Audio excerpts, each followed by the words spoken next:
नमस्कार दोस्तों, mission dream education के ऑनलाइन प्लेटफॉर्म पर मैं वीरेंद्र यादव आप सबका स्वागत करता हूं। मैं आप लोगों के लेके आया हूं एक लाइव सेशन, बहुत शानदार लाइव सेशन है। इसके अंदर हम लोग डिस्कस करेंगे राजस्थान के अंदर स्कूल लेक्चरर में जो सामान्य ज्ञान का फर्स्ट पेपर होता है उसके अंदर आने वाले जो सवाल हैं और जो सवाल पिछले एग्जाम में आए हुए हैं उन सवालों के बारे में हम लोग आज यहाँ पर डिस्कस करेंगे। जैसे कि आप लोग स्क्रीन पर देख रहे हैं, ये सवाल है, ये प्राध्यापक परीक्षा प्रश्नोत्तरी के नाम से मैंने इसको चालू किया है और ये अभी आपका एग्जाम है, उसमें ये इस तरह के जो सवाल आएंगे और आने वाले और पिछले एग्जाम में आए हुए हैं उन सवालों को हम डिस्कस कर रहे हैं। तो शुरू करते हैं हम लोग यहाँ पर फर्स्ट सवाल। ठीक है, इसमें लिखा हुआ है कि सवाल आपके सामने लिखा हुआ है कि ये ज्ञात है कि एक कॉलोनी में 3 प्रकार के ब्रांड के मोबाइल फोन, यानी कि एक कॉलोनी वाले 3 प्रकार के ब्रांड के मोबाइल फोन यूज करते हैं। एप्पल करते हैं, नोकिया करते हैं और सैमसंग करते हैं। ठीक है, इसमें आगे लिखा हुआ है कि 70 परिवार केवल एक ही ब्रांड का उपयोग करते हैं, ये सिंगल ब्रांड का उपयोग करते हैं। और 47 परिवार 47 परिवार ऐसे हैं जो ठीक दोनों ब्रांडों का उपयोग करते हैं और 8 परिवार ऐसे हैं जो सभी तीनों ब्रांडों का उपयोग करते हैं। ऐसे सवालों को आपको ध्यान से पढ़ना है, बहुत आसान सवाल होते हैं, बस पढ़ने के ऊपर निर्भर करता है। आप लोगों को जब पढ़ने के बाद चीजें क्लियर हैं तो ये एकदम आसान होगा। ठीक है, आगे लिखा हुआ ये माना गया है कि प्रत्येक परिवार इन तीनों ब्रांडों में से कम एक ब्रांड का उपयोग करते हैं। इस सवाल में लिखा गया है कि तीनों में से कोई न कोई ब्रांड का तो उपयोग करता है, यानी कि प्रत्येक परिवार कुछ ना कुछ ब्रांड का मोबाइल यूज कर रहा है।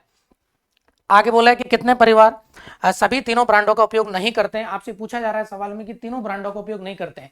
अब मेरी बात सुनेंगे आप लोग, यहाँ पर 70 परिवार जो हैं वो सिंगल ब्रांड का उपयोग करते हैं और 47 परिवार ऐसे हैं जो डबल ब्रांड का उपयोग करते हैं।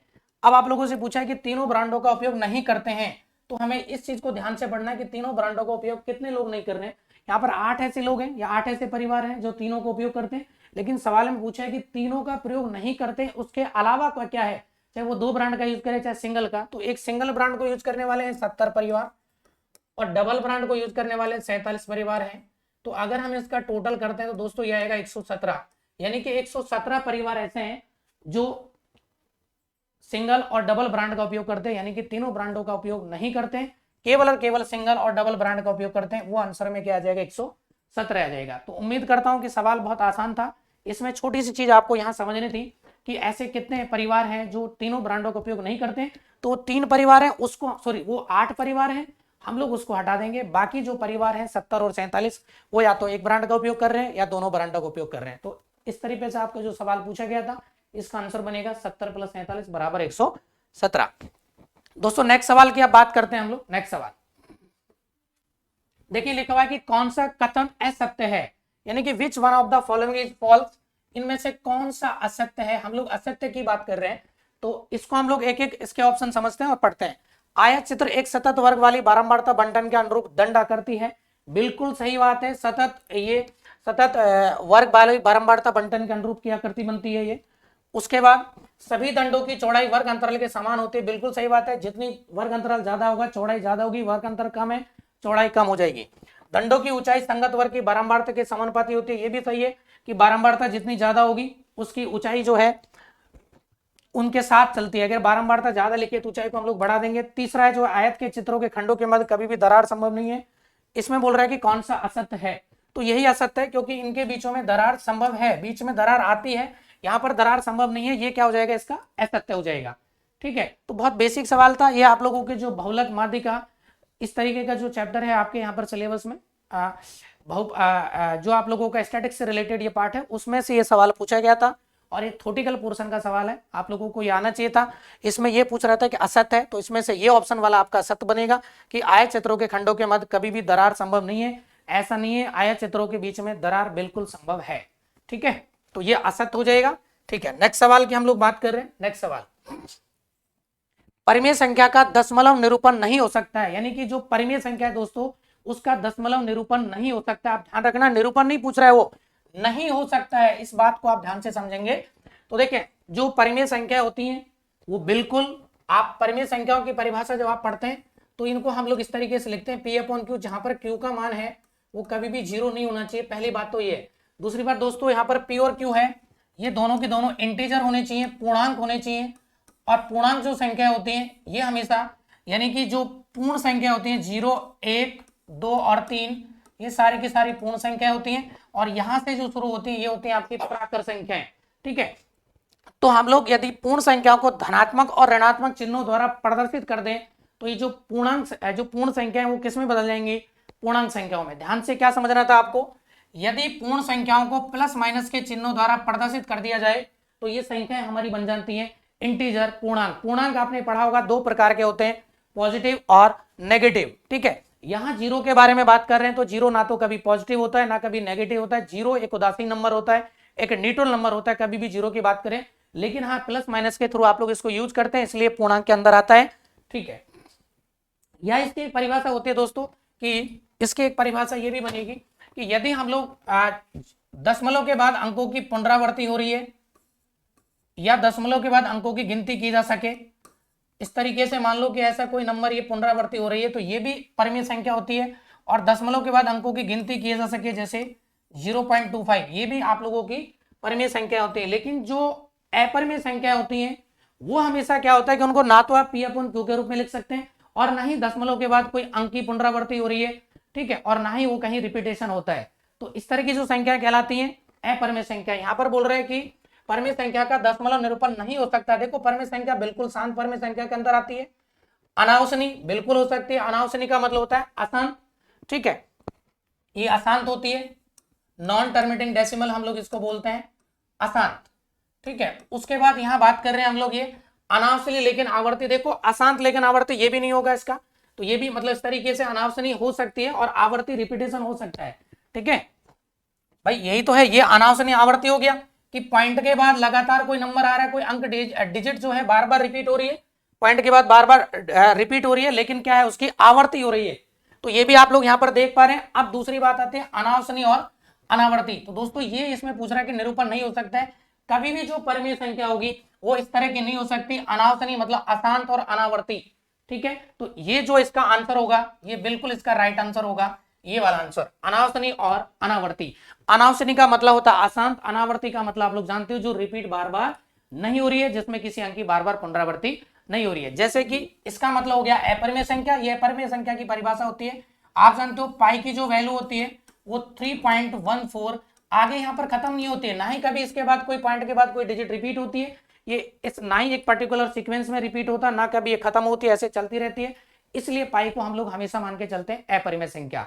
तो इसका जो आंसर बनेगा यहाँ से, जो पूछ रहे हैं कि परिमेय संख्या का दशमलव निरूपण नहीं हो सकता है, तो परिमेय संख्या का जो दशमलव निरूपण नहीं हो सकता वो ऐसी संख्या होगी अनावसनी और अनावर्ती, क्योंकि ये जो संख्या होती है ये परिभाषा जिसकी बनेगी वो बनेगी अपरिमेय संख्या की। तो दोस्तों उम्मीद करता हूं आप लोगों को ये पूरी तरीके से क्लियर होगा सवाल, ठीक है। नेक्स्ट सवाल की हम लोग यदि बात करते हैं तो नेक्स्ट सवाल के ऊपर हम लोग आते हैं, ठीक है। नेक्स्ट सवाल हम लोग देखते हैं कि 2.2 डेसी सेंटीमीटर क्यूब के पीतल को 0.50 सेंटीमीटर व्यास के बेलनाकार तार में ढाला जाता है, तो तार की लंबाई बताएं। एक्चुअल में हम लोग कोई पीतल की धातु है जिसका आयतन आपको दे रखा है ये, और उसको हम लोग इस तरीके से पिघलाकर हम लोग एक तार बना रहे बेलनाकार, ठीक है। एक बात यहाँ ध्यान रखनी है दोस्तों आपको, जब भी किसी चीज को हम लोग पिघलाकर बनाते हैं, जब भी किसी चीज को हम लोग पिघलाकर बनाते हैं तो इनका आयतन हमेशा क्या होता है, समान होता है। और जब किसी चीज को हम लोग मोड़कर बनाते हैं, ध्यान रखना है क्या, जब किसी चीज को हम लोग मोड़कर बनाते हैं तो इनका परिमाप समान होगा, पेरीमीटर इक्वल होगा। यहां पर पिघलाकर बात कर रहे हैं तो आप लोगों को इस जो बेलन बना रहे हैं उसका डायमीटर आपको दे रखा है 0.50 सेंटीमीटर। यदि हम लोग इसकी रेडियस की बात करेंगे तो इसका आधा हो जाएगी, तो ये बनेगा 0.25 सेंटीमीटर। ये इसकी क्या हो जाएगी दोस्तों, रेडियस हो जाएगा। अब आप लोग देखें एक बात आपको यहाँ ये और समझनी है कि एक डेसीमीटर जो होगा ये 1 DCM बराबर होता है 10 सेंटीमीटर के। तो यहाँ पर लिखा हुआ है कि डेसी सेंटीमीटर का क्यूब है, तो 1 डेसी सेंटीमीटर का जो क्यूब बनेगा ये बनेगा आप लोगों का 1000 सेंटीमीटर के बराबर, ठीक है। ये चीज हमें इस सवाल में काम लेनी है। तो अब हम समझते हैं कि उस धातु का आयतन और बेलनाकार जो तार है उसका आयतन दोनों का बराबर करेंगे और उस तार की लंबाई या उसकी ऊंचाई आप लोगों को यहाँ पर निकल के आएगी। अब हम लोग जानते हैं बेलन का जो आयतन होता है पाई आर स्क्वायर एच।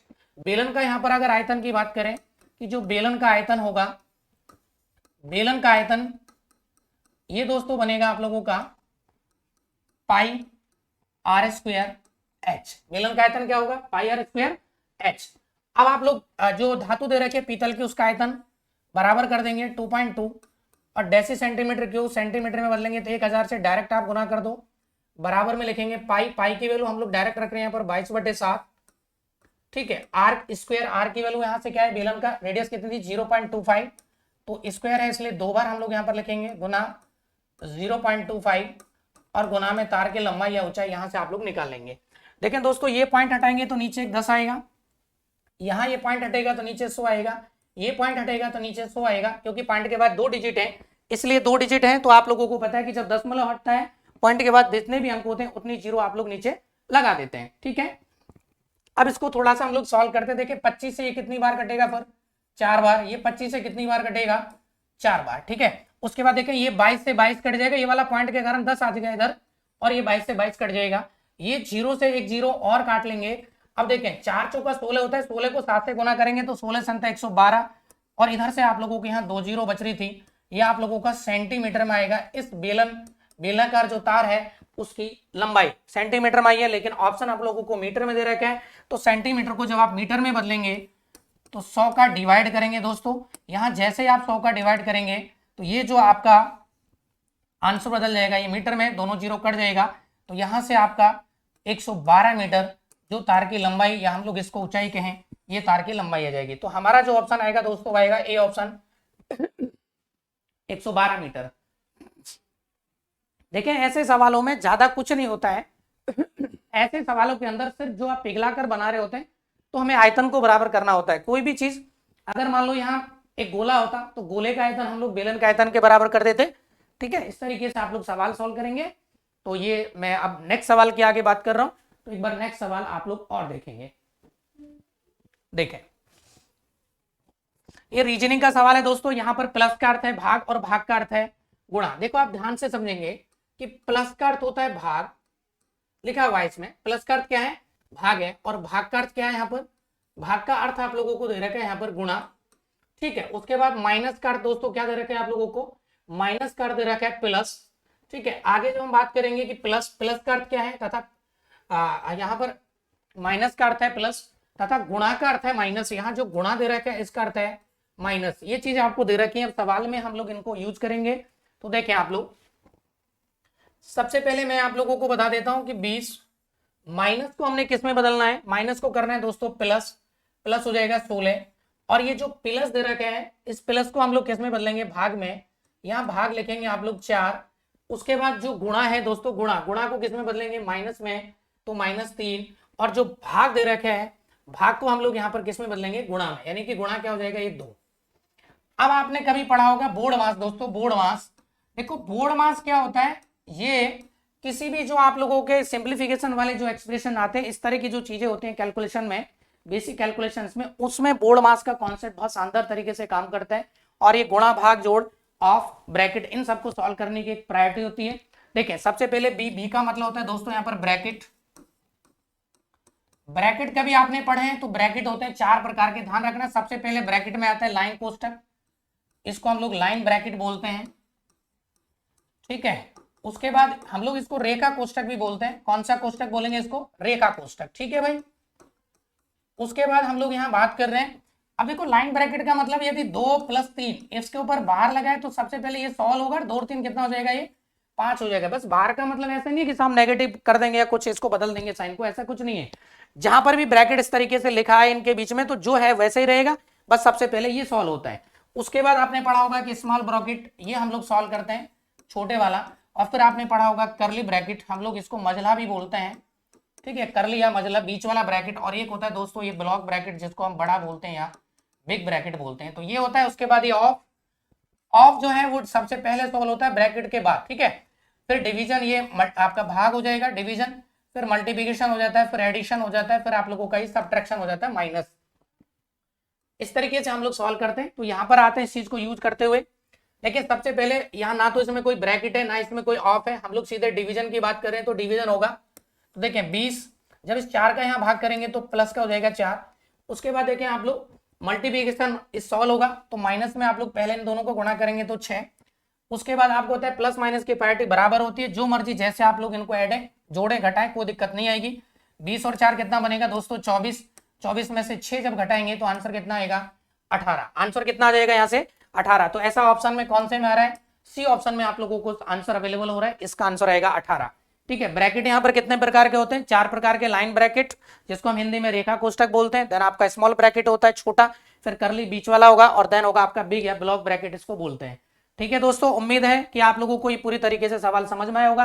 ये रीजनिंग का सवाल है, क्योंकि मैं सीरीज के अंदर मैथ और रीजनिंग का लगभग पार्ट पूरा कवर करा रहा हूं। ठीक है, नेक्स्ट सवाल की तरफ हम लोग बढ़ते हैं। अब नेक्स्ट सवाल क्या है, ये आप लोगों का स्टैटिक्स वाले पार्ट है, जिसमें आप लोगों को दे रखा है ये केंद्रीय प्रवृत्ति के माप, जो आपके सिलेबस में दे रखा है स्टैटिक्स का पार्ट है, वही वहीं से ये सवाल आया है। से कम है संचय बारंबारता तथा से अधिक है संचय बारंबारता वक्र जहां प्रच्छेद करते हैं वह बिंदु है। सबसे पहली बात दोस्तों मैं यहाँ ये करना चाहता हूं कि जब संचय बारंबारता की बात करें तो संचय बारंबारता आप लोगों ने देखा होगा कि जब आप माध्यिका कैलकुलेट करते हैं तो हमें संचय बारंबारता की जरूरत पड़ती है, और जहां संचय बारंबारताएं प्रच्छेद करती हैं से कम और से अधिक, वहां पर जो आपको मिलान जो उनका प्रच्छेद बिंदु होता है उसे हम लोग क्या कहते हैं, माध्यिका कहते हैं, अकॉर्डिंग टू दिस। ठीक है, तो यहाँ पर आप लोगों को पूछा ना तो ये आप लोगों का ना तो माध्य होगा, ना ये बहुलक होगा, ना मानक विचलन होगा, तो सिर्फ और सिर्फ क्या आएगा, माध्यिका। यानी कि संचय बारंबारता का ग्राफ जहां प्रच्छेद करता है वो क्या कहलाता है, माध्यिका कहलाता है, मीडियन कहलाता है। तो इसका आंसर आएगा दोस्तों मीडियन। माध्यिका, माध्यिका क्या होता है, अगर माध्यिका के बारे में थोड़ा सा समझें हम लोग तो देखें, ये जैसे कोई भी डेटा है 2 3 4 और 5, और मान लेंगे हम लोग यहाँ पे लिखा हमने 6, ऐसे कोई भी मैंने देखे डेटा रेंडमली आएगा आपके बीच में, वो ऐसे लिखा होगा। ठीक है, डिस्क्रीट फॉर्म में हम लोग सबसे पहले डेटा को आरोही या अवरोही क्रम में लिखना है, तो मैंने डायरेक्ट ही आरोही क्रम में लिख दिया है। ठीक है, सबसे पहले हमने 2 3 4 5। माध्यिका क्या होता है दोस्तों, जो भी दे रखा है ना डेटा आपको, इनको आरोही और अवरोही क्रम में लिखने के बाद इनके जो मिड में वैल्यू आ रही है, इनके मध्य में जो वैल्यू आ रही है वो क्या होगी, माध्यिका होगी। ठीक है, तो यहां पर देखिए मिड में वैल्यू, आप इधर से अगर 2 हटा दें और इधर से 2 हटा दें तो मिड में कौन आएगा भाई, 4। तो ये इस दिए गए डेटा की मीडियन माध्यिका कितनी होगी, 4 होगी। ठीक है, आपने अक्सर फॉर्मूले पढ़े होंगे n/2 पद या n/2 + 1 पद, इस तरीके से, या उनका औसत हम लोग ऐसे नहीं पढ़ेंगे, बस आप डायरेक्ट इस चीज को समझेंगे कि माध्यिका होती है हमेशा बीच वाली वैल्यू, कैसे भी करके आप लोग बीच वाली वैल्यू निकाल लेंगे। मान लीजिए जैसे कि मान लो ऐसे होता 2 4 6 8 10 12, तो ठीक है, मैंने कहा 2 इधर से हटा देंगे, 2 इधर से हटा देंगे, अब बच रहा है ये। तो यहां जब आप लोग मीडियन निकालेंगे दोस्तों, तो मीडियन इन दोनों के बीच की वैल्यू होती है, तो हम लोग क्या करेंगे, 6 और 8 को जोड़ देंगे और इसका एवरेज निकाल देंगे, तो यहां से माध्यिका कितना आ जाएगा, 7 आ जाएगा। तो माध्यिका यहां से कितनी आ जाएगी, इस फंक्शन की 7 आ जाएगी। क्लियर सभी को, माध्यिका इस तरीके से निकालते हैं अगर माध्यिका आपसे पूछी जाए तो। और बहुलक जो होता है दोस्तों, बहुलक का मतलब है कि ऐसी कोई भी वैल्यू जो सबसे ज्यादा या जिसकी बारंबारता सबसे अधिक है उसको हम लोग कहते हैं बहुलक या मोड कहते हैं उसको। ठीक है, नेक्स्ट सवाल की तरफ हम लोग रुक करेंगे। अब नेक्स्ट सवाल दोस्तों यहां पर लिखा हुआ है, यदि 5 की पावर x मल्टीप्लाई 3 की पावर y बराबर दे रखा है 225 गुणा 405 मल्टीप्लाई 405, आप लोगों को एक फंक्शन दिया हुआ है, एल्जेब्रिक फंक्शन है, और हम लोगों को यहां पर बताना है कि x की पावर 2y - 3x का मान क्या होगा।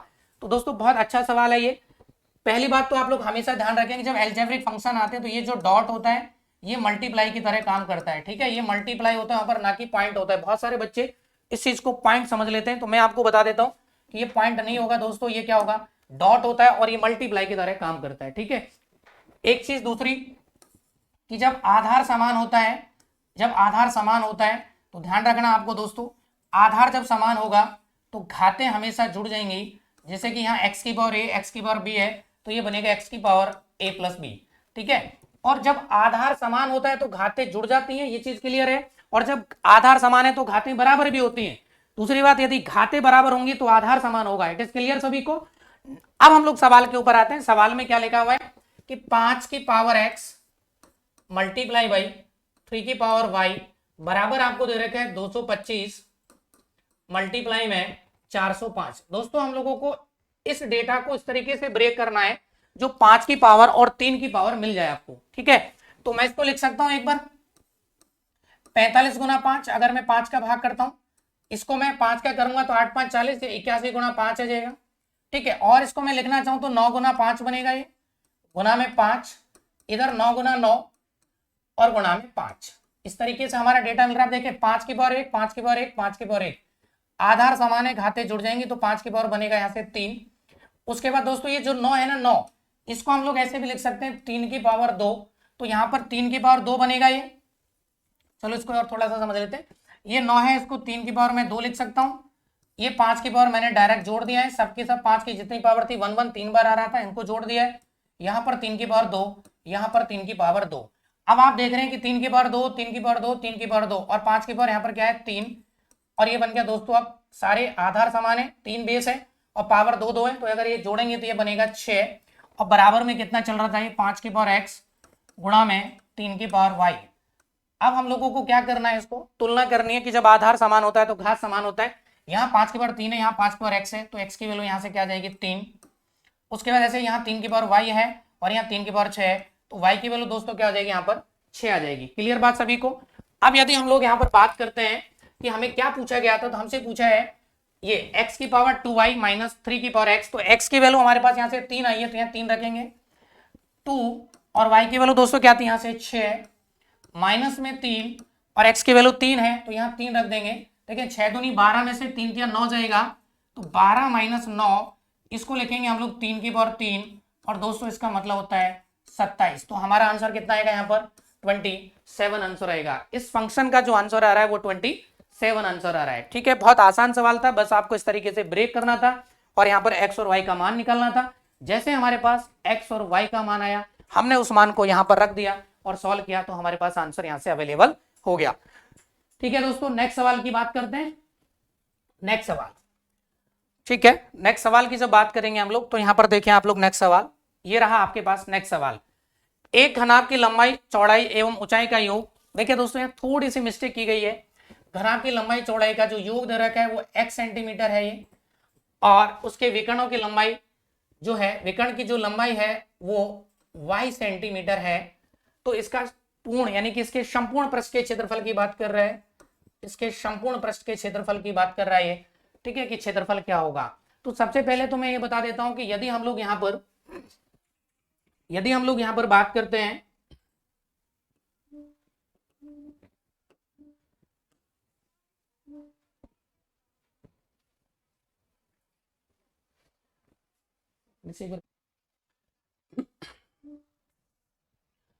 ठीक है दोस्तों, हम लोग थोड़ा सा प्रॉब्लम आ रही थी टेक्निकल, तो मैं आप लोगों को यहाँ पर थोड़ा सा समझा देता हूँ।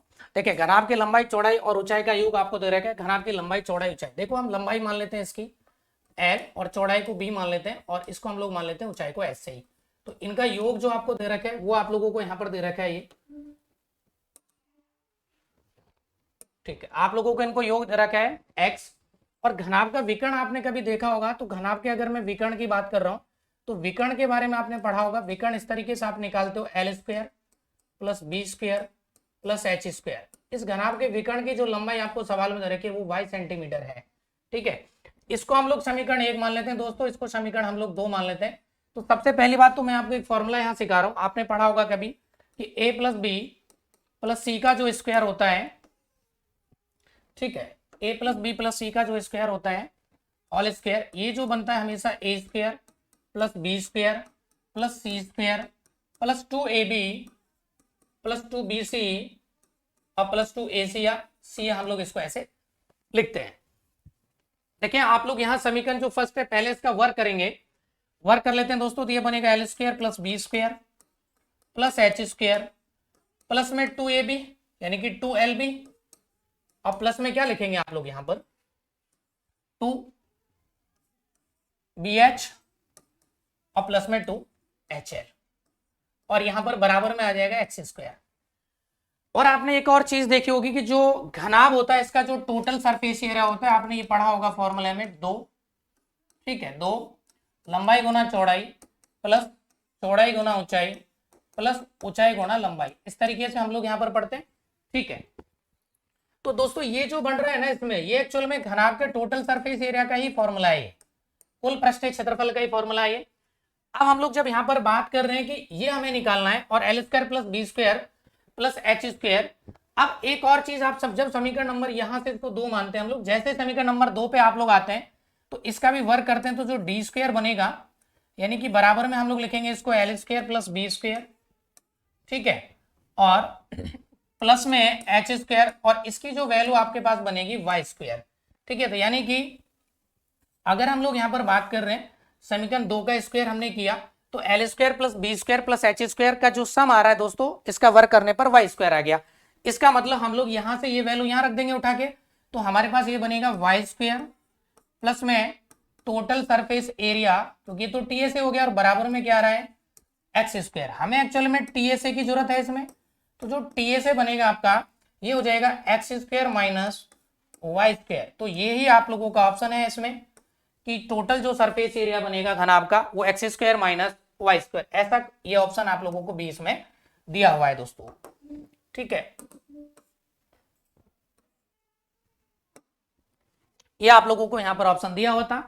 अब देखिए एक चीज आपको डायरेक्ट हमेशा याद रखनी है कि यदि टोटल सरफेस एरिया की कभी भी आपको जरूरत पड़े टीएसए की, और हमें सवाल में यही चीजें देगा, एक तो इनकी लंबाई चौड़ाई और ऊंचाई का योग देता है, दूसरा चीज क्या देता है वो विकर्ण की लंबाई देता है। तो हमें कुछ नहीं करना है क्योंकि टोटल सरफेस एरिया निकालने के लिए इन तीनों की लंबाई चौड़ाई और ऊंचाई का जो योग है उसके स्क्वायर में से जो विकर्ण दे रखे है उसका स्क्वायर घटा दो, आप डायरेक्ट आंसर निकाल लेंगे।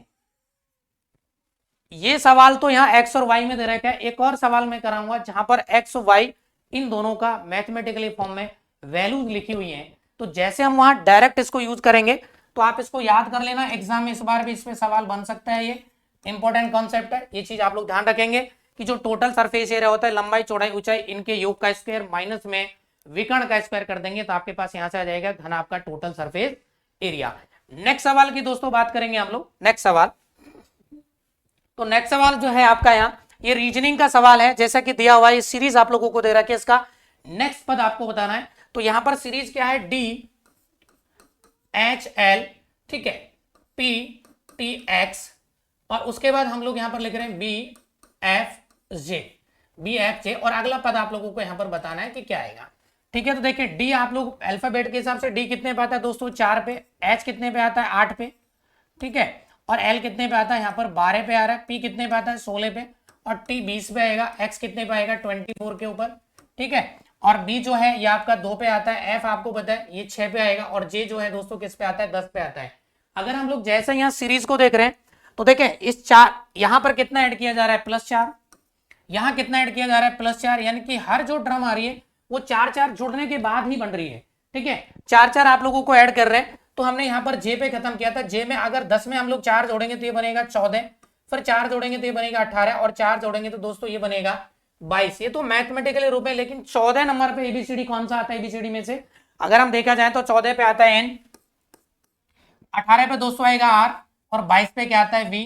तो हमारा जो आंसर आएगा वो आएगा एन आर वी, और ये ऑप्शन किस में दिया हुआ है, आपको डी में दे रखा है। ऑप्शन किस में दोस्तों, ये डी में है। ठीक है, तो ऑप्शन डी में आप लोगों को ये अवेलेबल है, और ये इसका रीजनिंग का सवाल था, बहुत आसान सवाल है, ऐसा सवाल सीरीज का आता रहता है। ये सवाल भी आपको इस तरह का और इस बार भी एग्जाम में मिल सकता है। नेक्स्ट सवाल की हम लोग जब बात करेंगे दोस्तों, तो नेक्स्ट सवाल के ऊपर आ जाते हैं, और ये रहा आपकी स्क्रीन की तरफ नेक्स्ट सवाल। ये भी आपके बहुपद वाले चैप्टर में से, पॉलीमल में से बहुत अच्छा सवाल है, ध्यान रखें आप लोग। यहाँ दिया गया है कि 2x² माइनस 3x प्लस ए और 2x² plus x minus B, इनका एक उभयनिष्ठ गुणनखंड रखते हैं, कोई न कोई कॉमन फैक्टर है इनका, तो उभयनिष्ठ वो जो कॉमन फैक्टर है वो आपको बताना है दोस्तों यहाँ हम लोग बात कर रहे हैं कि कोई भी इनका कॉमन फैक्टर होगा तो 100% इसको भी सेटिस्फाई करेगा और इस समीकरण को भी सेटिस्फाई करेगा, संतुष्ट करेगा। तो हम लोग क्या करते हैं, कोई भी फैक्टर मान लेते हैं यहाँ पर, जो भी है, मान लो चलो एक्स ही मान लिया हमने कि इसका एक फैक्टर था, तो हम लोग सबसे पहले इसको एक बार 0 के बराबर करते हैं। 2x² माइनस में 3x और प्लस ए, इसको आप 0 के बराबर करेंगे तो यहां से 2x² की वैल्यू आपको मिलेगी क्या, 3x माइनस ए, और ये वैल्यू हम लोग दूसरे समीकरण में 2x² की जगह रखेंगे।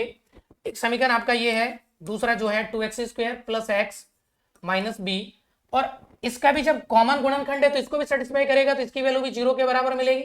ठीक है, अब हम लोग 2x² की वैल्यू यहां रख देते हैं इसकी जगह ये कि 3x माइनस ए प्लस एक्स माइनस बी, ठीक है, 3x माइनस ए प्लस एक्स माइनस बी बराबर 0।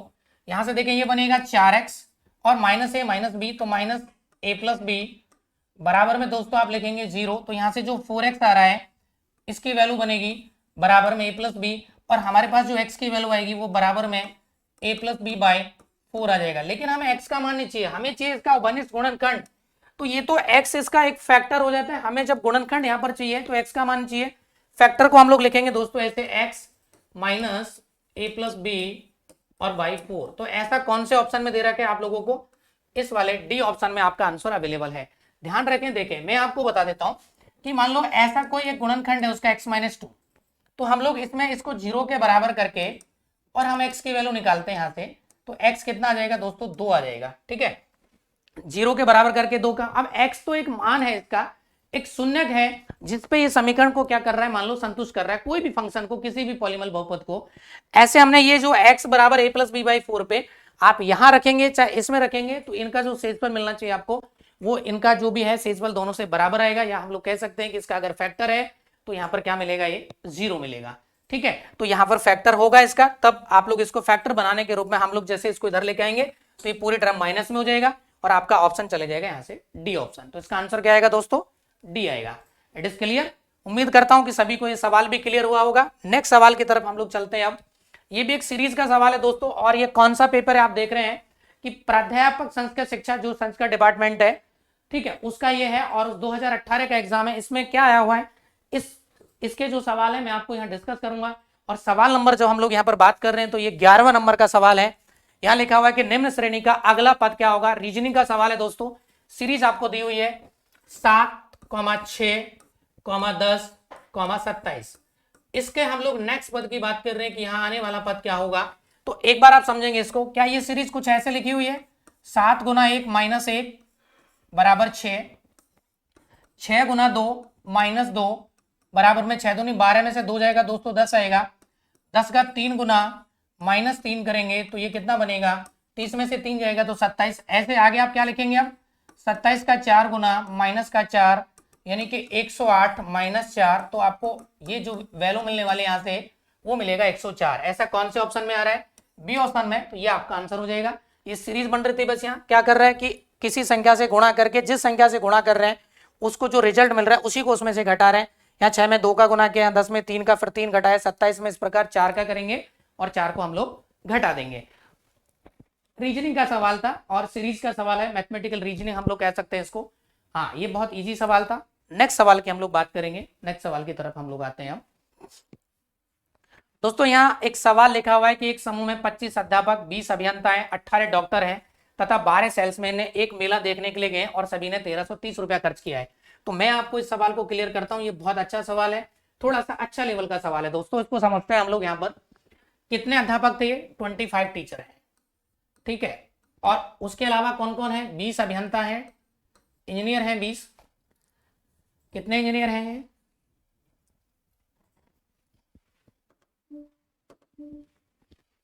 यहां पर दे रखा है कि 25 तो है ये टीचर, प्लस में 20 है इंजीनियर, प्लस में दोस्तों आगे क्या दे रखे है, 18 है डॉक्टर, ठीक है, और 12 है सेल्समैन, और ये सब मिलकर जो खर्चा कर रहे हैं मेला देखने पर, इन सब लोगों का होता है 1323 रुपया खर्चा। दोस्तों एक चीज यहां पर मैं आपको क्लियर कर देता हूं कि यहां पर क्या है कि इस सवाल के अंदर लगेगा सतत अनुपात या वितत अनुपात या फिर कंटिन्यूअस रेशो हम लोग इसको बोलते हैं, ठीक है। तो आपने कभी पढ़ा होगा कि यदि ए अनुपात बी बराबर आपको दे रखा है 2:3 और बी अनुपात सी यदि आपको यहां पर दिया हुआ है कि 3:4, 3:4, तो मैं आप लोगों को यहां क्लियर कर देता हूं कि ये अगर कोई रेशो बी पर एंड हो रहा है और बी से शुरू होता है तो इस तरह का जो रेशो कहलाता है सतत अनुपात। तो इसमें हम लोग यहां निकालते हैं आप लोग कंटिन्यूअस रेशो ए बी और सी। तो सबसे पहले आप ए और बी का रेशो है, ए और बी के नीचे लिख देंगे ऐसे 2:3, बी और सी का बी और सी के नीचे लिखेंगे 3:4। उसके बाद दोस्तों यहाँ खाली जगह जो है ये, यहाँ लास्ट में 3 है तो 3 भर देंगे, यहाँ 3 है तो 3 भर देंगे, और फिर इनको ऐसे हम लोग मल्टीप्लाई करते हैं तो ये बनेगा 6 और ये बनेगा रेशो 9 आ जाएगा, और ये बनेगा दोस्तों 12।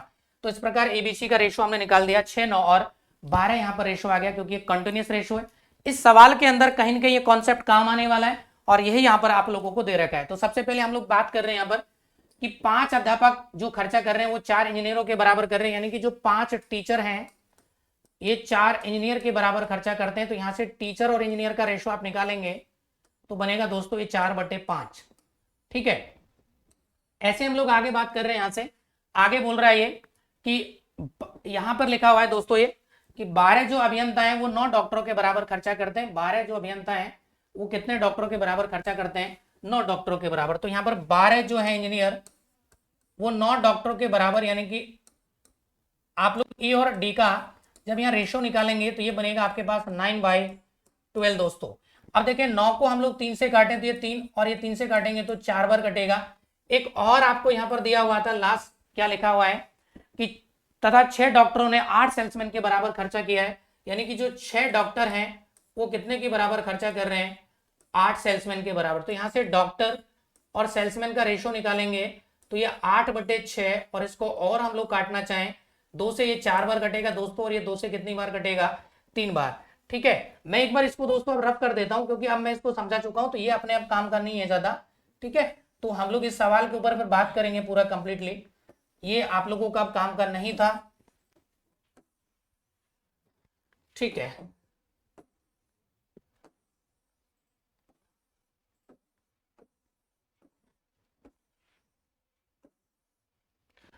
ठीक है, तो ये आपका सवाल था। मैंने यहाँ पर चीजें वापस से एक बार क्लियर कर देता हूँ। यहाँ पर लिखा हुआ था कि 5 अध्यापक 4 अभियंताओं के बराबर खर्चा करते हैं।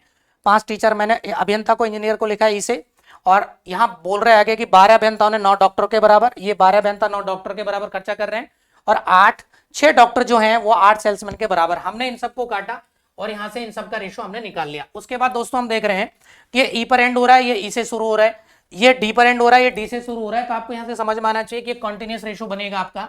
और हम लोग सबसे पहले आपको टीचर, इंजीनियर, डॉक्टर और सेल्समैन, इनका रेशो निकालेंगे हम लोग। तो इनका रेशो आप लिखेंगे यहाँ से, टीचर और इंजीनियर का रेशो 4 अनुपात कितना है दोस्तों, 5 है, तो आप यहाँ फिलअप कर देंगे। इंजीनियर और डॉक्टर का रेशो 3:4 है, इंजीनियर और डॉक्टर का रेशो, तो इंजीनियर डॉक्टर के नीचे रेशो लिखा जाएगा। फिर डॉक्टर और सेल्समैन का रेशो है 4:3। ठीक है, यहां हम लोग भरेंगे। अब ये 5 पे एंड हो रहा है तो 5 भरेंगे, यहां पर भी आप लोग लिखेंगे 5, यहाँ दोस्तों आएगा 4, यहाँ दोस्तों आएगा 3, यहाँ दोस्तों आएगा 4, और यहाँ पर भी क्या आएगा दोस्तों, 4 आएगा। ठीक है, 4 आएगा। अब हम लोग देखो सबसे पहले देख रहे हैं कि इनमें कहीं कहीं तीनों रेशो में, चारों रेशो में कुछ कॉमन तो नहीं है। तो आप देख रहे हो ये भी कॉमन आ रहा है 4 सभी में, ये भी 4 आ रहा है, यहाँ पर भी 4 आ रहा है, और इसमें भी 4 आ रहा है। तो ये आप लोग इनको हटा सकते हैं और डायरेक्ट आप इनको मल्टीप्लाई करें 4 और 3 को, तो यहाँ बनेगा 12, यहाँ जो रेशो बनेगा 5 या 15, यहाँ जो रेशो बनेगा दोस्तों 20, और यहाँ रेशो बनेगा आपका 15। ठीक है, तो ये हमारे पास रेशो आ रहा है इनका इस तरीके से, ये 15 है आप लोगों का, यानी कि ये एक अध्यापक, एक इंजीनियर, एक डॉक्टर और एक सेल्समैन का रेशो आ गया 12, 15, 20 और 15 का रेशो। लेकिन दोस्तों सवाल के अंदर आप लोगों को यहाँ पर दे रखा है कि कुल लोग कितने, 25 तो है टीचर, 20 है इंजीनियर और 18 डॉक्टर है और 12 सेल्समैन, मिलकर कितना खर्चा करते हैं, ये 1330 खर्चा करते हैं। अब हम लोग यहाँ पर क्या मान लेते हैं, इसको मैं मान लेता हूँ दोस्तों 12x, ठीक है, इसको मान लेता हूँ मैं 15x, और इसको मैं मान लेता हूँ 20x, और इसको मैं मान लेता हूँ दोस्तों 15x। ठीक है, ये एक इंजीनियर का, एक टीचर का, इस तरीके से एक डॉक्टर और एक सेल्समैन का खर्चा है। लेकिन यहाँ है कितने लोग, ये 25 है, इंजीनियर 20 है, डॉक्टर 18 है और सेल्समैन 12 है, तो इन सबका खर्चा आपको 1330 दे रखा है। तो यहाँ पर हम वैल्यू रखते हैं यहाँ पर, यानी कि टी की जगह आप लिखेंगे यहाँ पर 12x। तो दोस्तों मैं यहाँ पर लिखूंगा इसको 25 गुणा में 12x प्लस उधर 20, ई की जगह हम लोग ई का रेशो यहाँ पर कितना था हमारे पास वैल्यू 15x, तो हम लोग यहाँ पर रखेंगे 15। ठीक है, प्लस में, ठीक है, ये लिखेंगे हम लोग यहाँ पर कितना है, डॉक्टर 18 है, और यहाँ जब हम लोग बात कर रहे हैं तो यहाँ 20x लिखेंगे दोस्तों ये। ठीक है, प्लस में, ठीक है, और प्लस में हम लोग लिखेंगे यहाँ पर जो सेल्समैन थे 12, और गुणा में हम लोग क्या कर देंगे 15x। इस सबको जब आप लोग यहाँ पर जोड़ेंगे 25 गुना 12 करेंगे तो देखें आप लोग 25 10 गुना करते हैं 250 और 25 दूनी 50, यानी कि 250 और 50 300। तो दोस्तों ये बनेगा 300x, प्लस में ये बनेगा 300x, और ये जो आपका बनेगा, ठीक है, ये जो बनेगा 18 दूनी 36 यानी कि 360x, और फिर ये जब आप गुना करेंगे 12 और 15x तो ये बनेगा 180x। ठीक है, इस सबको आप जोड़ेंगे 300 और 300 600 और 300 960 और 180, ये बनेगा 1140x, और इन सबका जो टोटल खर्चा है सवाल में आपको दे रखा था 1330, यहां से हमने बराबर में 1330 भी लिखना था। यहाँ देखें दोस्तों 0 से 0 कट जाएगा, और यदि आप x की वैल्यू निकालेंगे तो देखें ये और भी काटा जाए 19 से 7 बार कटेगा, 19 से 133 होता है, 19 से ये 6 बार कटेगा, तो x की वैल्यू बनेगी दोस्तों यहाँ पर 7/6।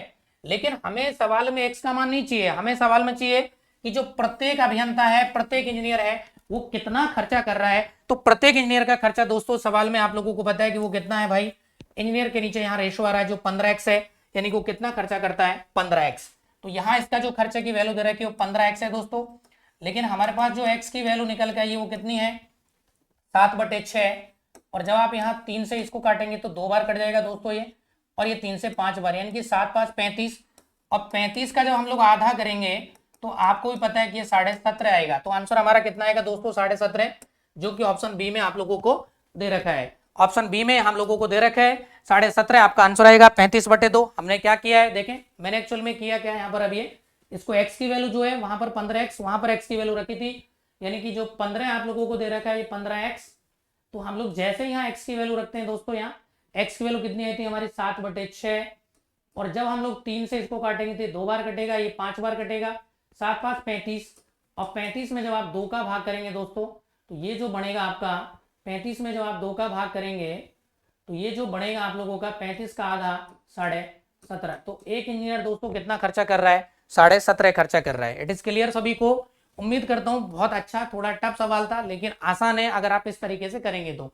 कई बार दोस्तों ऐसे सवालों में आपको ये ऊपर वाला ना देकर इनका ही रेशो ही पूछ लेता है या रेशो तक ही पूछ लेता है, तो आपको रेशो निकालना आना चाहिए।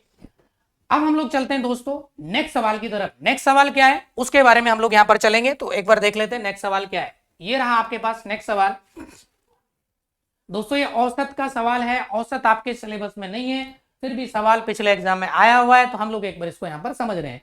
ठीक है, देखें इसमें बोल रहे हैं कि 8 संख्याओं का औसत 99 है।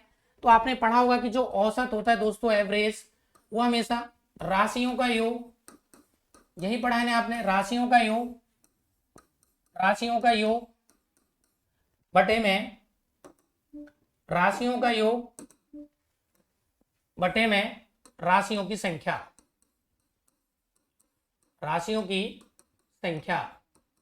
ठीक है, राशियों की संख्या। तो 8 संख्याओं का औसत 99 है, तो 8 संख्याओं का योग हम लोग यहां से निकाल सकते हैं। 8 संख्याओं का जो योग बनेगा, 8 संख्याओं का योग, यहां से जो हम लोग बात करेंगे तो 8 संख्याओं का योग दोस्तों यहां गुणा कर देंगे हम लोग। एवरेज 99 है तो 99 गुना 8 करेंगे, तो आप देखो इसको मल्टीप्लाई, 9 8 72 का 2 लगेगा, असल 7 9 8 72 और 7 कितना बनेगा?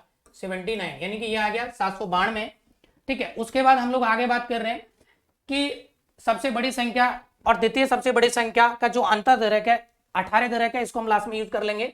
फिर आगे और पढ़ते हैं, यदि इन दोनों संख्याओं को हटा दिया जाए, यानी कि सबसे बड़ी और उससे छोटी वाली संख्या को हटा दिया जाए, तो शेष संख्या औसत 87। देखिए जब 2 संख्या हटा रहे हैं तो यहाँ संख्याएं बनेंगी 6, इसलिए हम लोग 6 संख्याओं का टोटल निकालेंगे, का जो टोटल यहाँ से बनेगा ये, तो आप लोग यहाँ पर क्या करेंगे, 6 गुणा कितना हो जाएगा दोस्तों ये 87।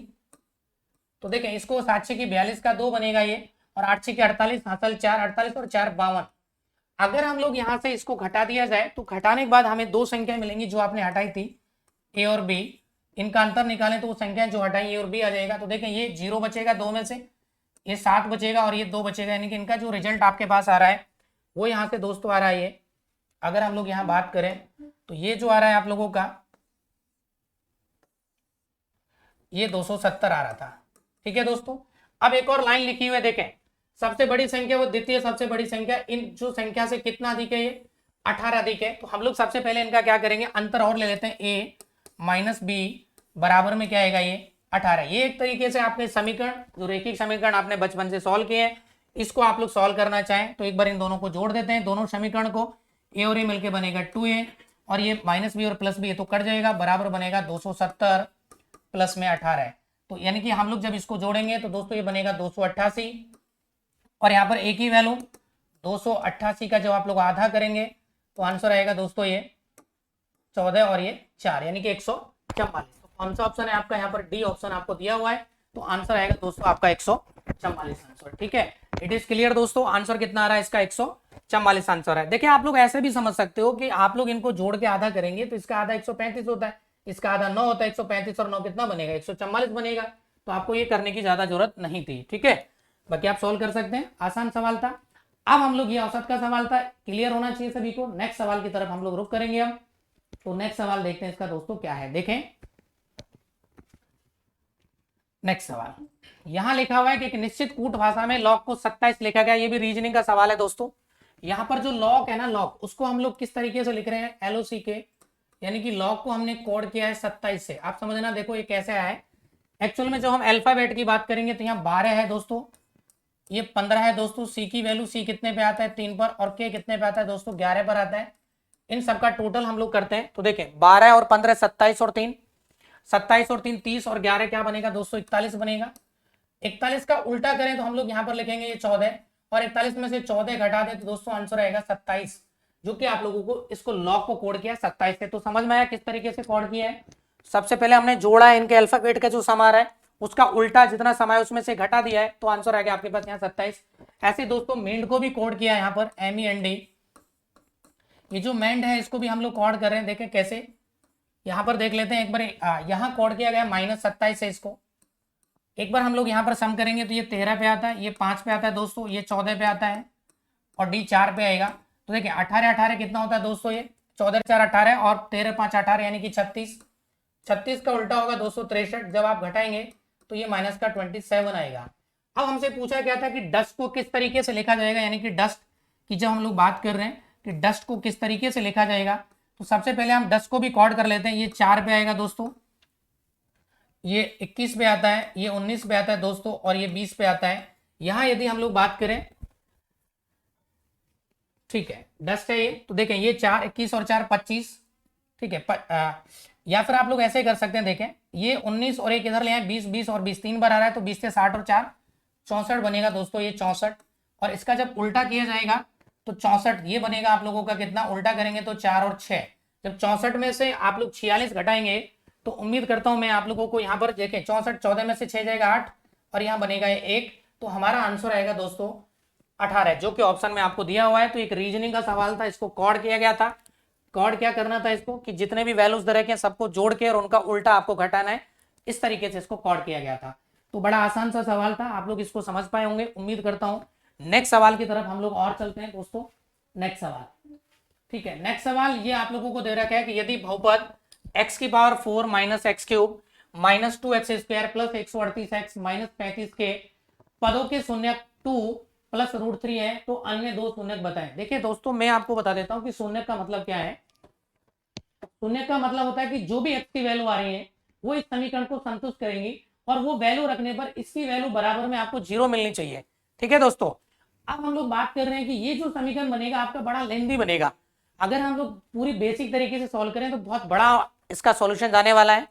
तो इस तरीके से ना करके दोस्तों मैं आपको डायरेक्ट इसका एक अप्रोच सिखा देता हूं कि ऑप्शन जो है ये आप एक बार x की वैल्यू इसमें 7 रख के देखें और एक बार 5 रख के देखें। ये आप को रखना पड़ेगा जिससे ये सेटिस्फाई करेगा।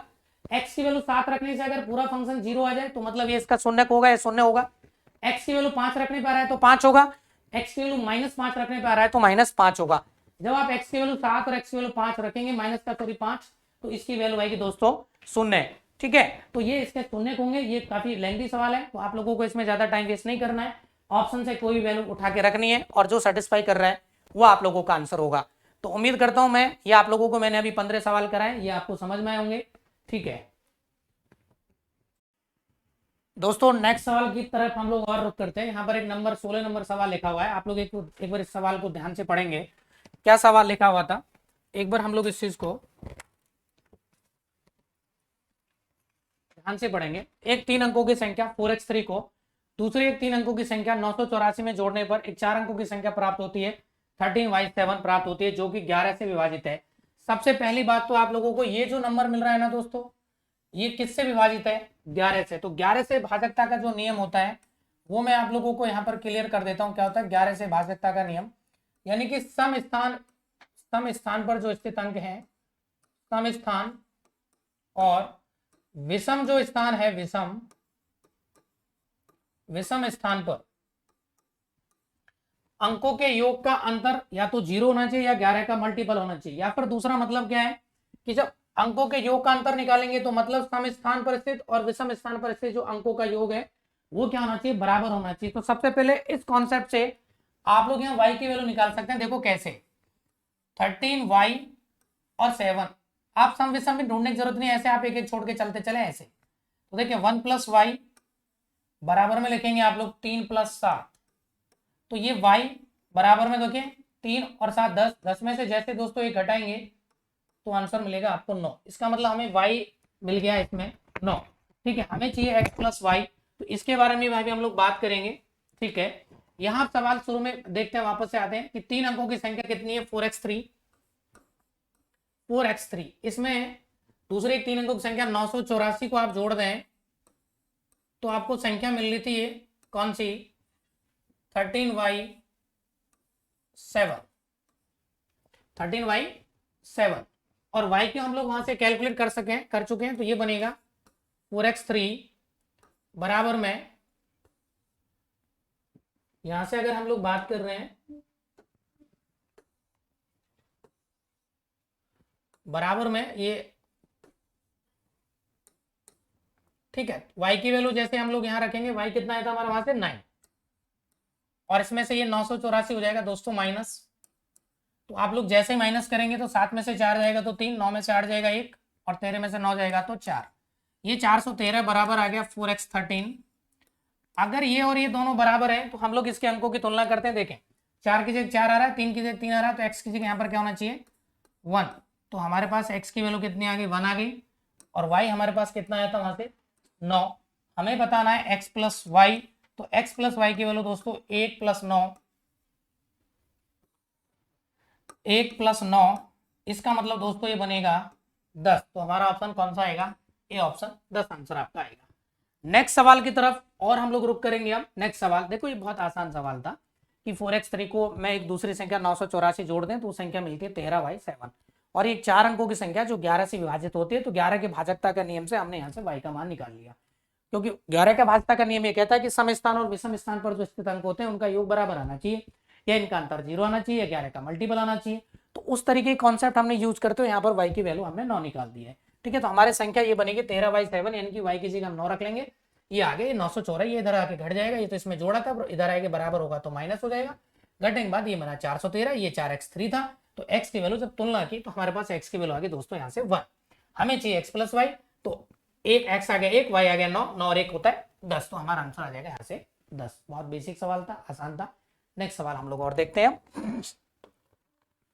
दोस्तों, एक बहुत अच्छा सवाल है, यदि x minus 1 4x cube plus में 3x square minus 4x plus k का एक गुणक है तो k किसके बराबर होगा, k का मान आपको बताना है। देखो ध्यान रखें दोस्तों, अगर कोई भी, यहां मैं बात कर रहा हूं यहां से इस तरीके से, अगर x माइनस 1 कोई भी फलन fx का एक गुणक या फैक्टर है तो ये f1 बराबर होना चाहिए दोस्तों 0, यानी कि अगर x माइनस ए fx का कोई फलन है तो सबसे पहले x माइनस ए को हम 0 के बराबर करके x की वैल्यू निकालते हैं, और आपकी जो रिजल्ट आपको मिलेगा वो एफ ए बराबर होना चाहिए 0 के बराबर। ठीक है, तो यहां से आपको ये चीज समझ में आनी चाहिए कि x माइनस 1 यदि इसका गुणनखंड है तो x माइनस 1 बराबर 0 करेंगे तो x की वैल्यू मिलेगा 1, यानी कि x बराबर 1 पर इस फंक्शन का जो मान है वो 0 के बराबर आना चाहिए। तो हम लोग इसमें रख लेते हैं 4x क्यूब प्लस कितना है 3x स्क्वायर, प्लस कितना है सॉरी माइनस कितना है 4x, और प्लस क्या है दोस्तों k। जैसे आप x बराबर 1 रखेंगे तो इसकी वैल्यू आएगी 0 के बराबर, क्योंकि इसका गुणक है, तो हम लोग यहाँ लिखेंगे 1 का क्यूब प्लस 3 गुणा 1 का स्क्वायर माइनस 4 गुणा 1, ठीक है, और प्लस k बराबर आएगा दोस्तों ये 0।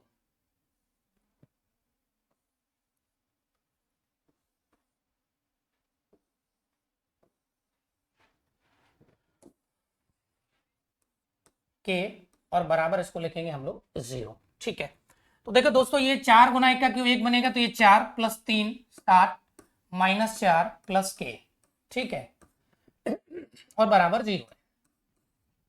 4 और 3 7 देखो माइनस 4 और माइनस ये प्लस 4 कट जाएगा, तो यहाँ 3 प्लस k बराबर 0 आ रहा है, तो यहाँ से जो k की वैल्यू आपके पास निकल के आएगी ये -3, तो यहाँ k की वैल्यू दोस्तों कितनी आ रही है -3 आ रहा है, इसका मतलब k की वैल्यू -3 आएगा।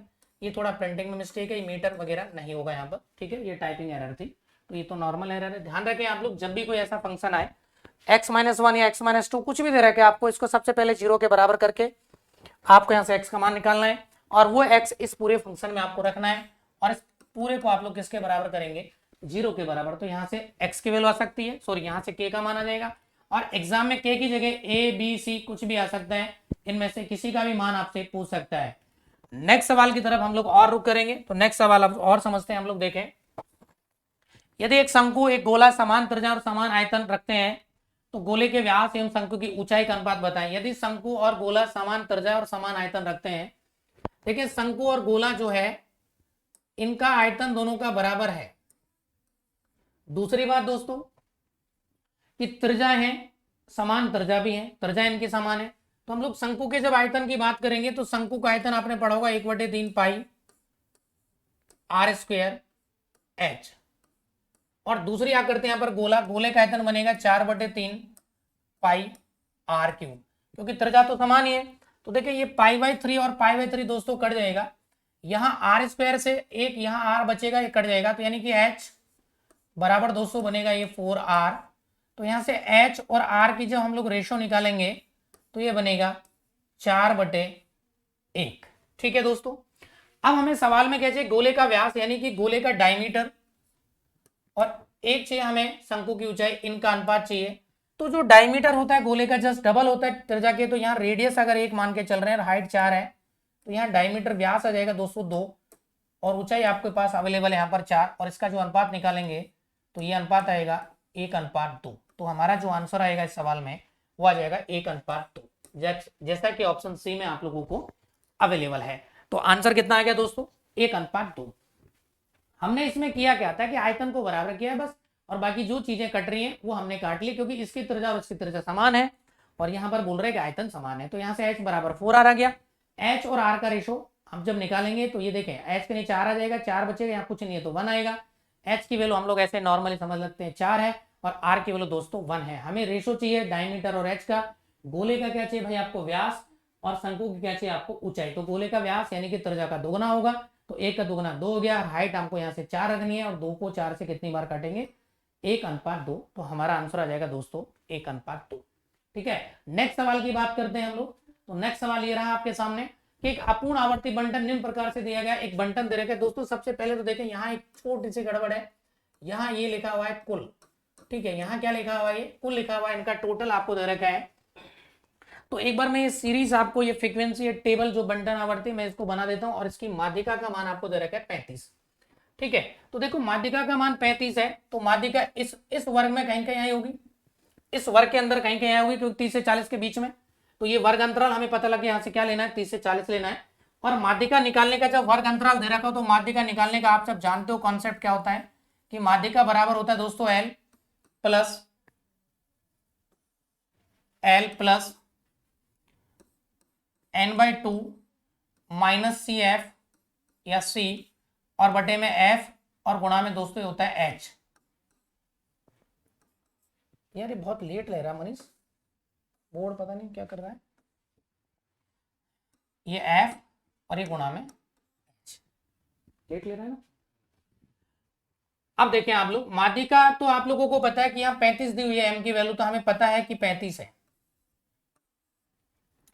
L होता है दोस्तों जिस जो माध्यिका होती है उसका लोअर लिमिट होती है उस वर्ग अंतराल की, तो यहाँ L की वैल्यू इसमें से आ जाएगा 30।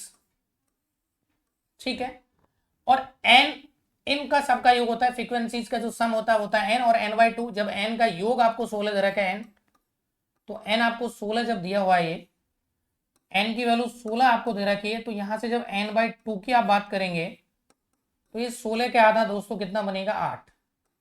हमारे पास यहां से n/2 अवेलेबल हो गया, हमारे पास l हो गया, हमारे पास h हो गया। f होता है दोस्तों जो वर्ग अंतराल आप ले रहे हैं उसकी बारंबारता, यानी कि f, यहां से f की वैल्यू भी हमें आ जाएगी, यहाँ से f जो हमारा आने वाला है यहाँ से f, तो f दोस्तों यहाँ से आएगा 2, क्योंकि माध्यिका इस वर्ग अंतराल के बीच में और इसकी माध्यिका यहाँ पर जो दे रखी है फ्रीक्वेंसी कितनी है, 2, तो बारंबारता आ जाएगी 2।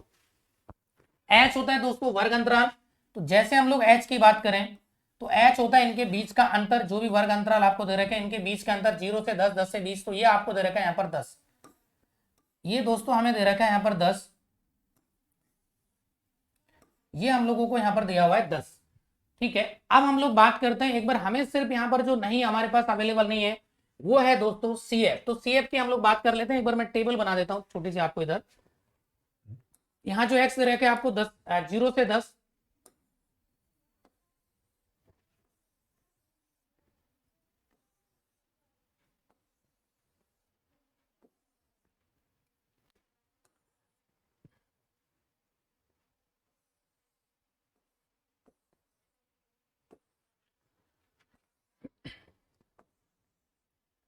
देखें यहाँ जो x आपको दिया हुआ है ये दे रखा है 0 से 10, ठीक है। एक आप लोगों को यहाँ जो दिया हुआ है ये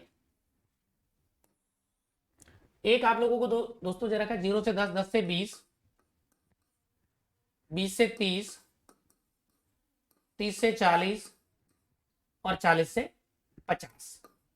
ये वर्ग अंतराल हमें दिया हुआ है। इनकी फ्रीक्वेंसीज की जो हम लोग बात करेंगे यहाँ पर, तो वो भी मैं यहाँ पर लिख देता हूँ, ठीक है। इनकी फ्रीक्वेंसी और जो आप लोगों को दे रखी है, इसकी फ्रीक्वेंसी आप लोगों को यहाँ जो दे रखी है, ठीक है। फ्रीक्वेंसी यहाँ पर बारंबारता दोस्तों इनको दे रखी है आप लोगों को। इसकी दे रखी है 1, यहाँ दे रखी है 2, यहाँ दे रखा है x, यहाँ दे रखा है फिर आप लोगों को ये 2 और फिर y दे रखा है, और इन सब का योग जो दोस्तों दे रखा है 16। तो सबसे पहले आप लोग यहाँ जब इनका योग करेंगे, इनका जो योग आपको दे रखा है ये टोटल वो 16 है, ठीक है। तो 1 और 2 3 और 2 5 और प्लस में क्या आएगा दोस्तों x प्लस वाई। तो यानी कि ये हमारे पास इनका योग 16 दे रखा है। तो यहाँ से x प्लस वाई की जो वैल्यू निकल के आएगी हमारे पास वो 16 और 5 इधर आके माइनस करेंगे तो ये हो जाएगा दोस्तों 11, ठीक है। x प्लस वाई की जो वैल्यू आपके पास अवेलेबल है, x प्लस वाई की जो वैल्यू आपके पास अवेलेबल है वो यहाँ से दोस्तों बनेगी ये, ठीक है। x प्लस वाई की जो वैल्यू आपके पास यहाँ से आ रही है 16 माइनस 5 बराबर 11।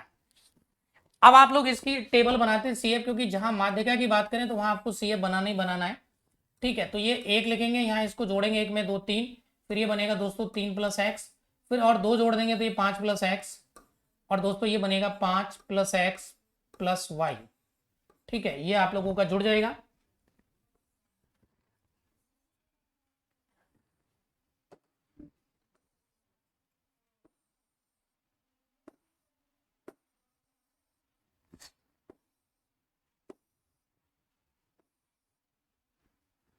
ठीक है, यानी कि ये जो आप लोगों को यहाँ बनेगा 5 प्लस एक्स और प्लस वाई, ठीक है।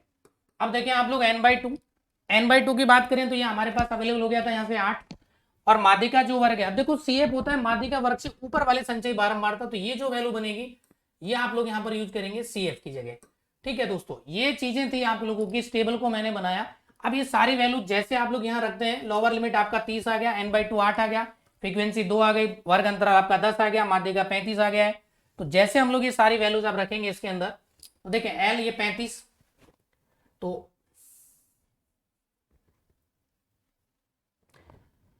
ये तो आपका x प्लस वाई था, ठीक है। हम लोग यहाँ पर रख लेते हैं इसको एक बार वैल्यू को।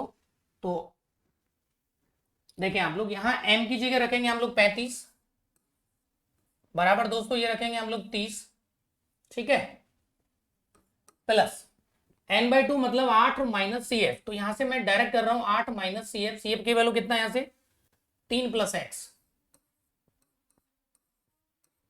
और बटे में f फ्रीक्वेंसी कितनी थी आपके पास 2, और जो वर्ग अंतराल हमारे पास यहाँ पर आ रहा है, वर्ग अंतराल जो था वो कितना था दोस्तों 10 था, ठीक है।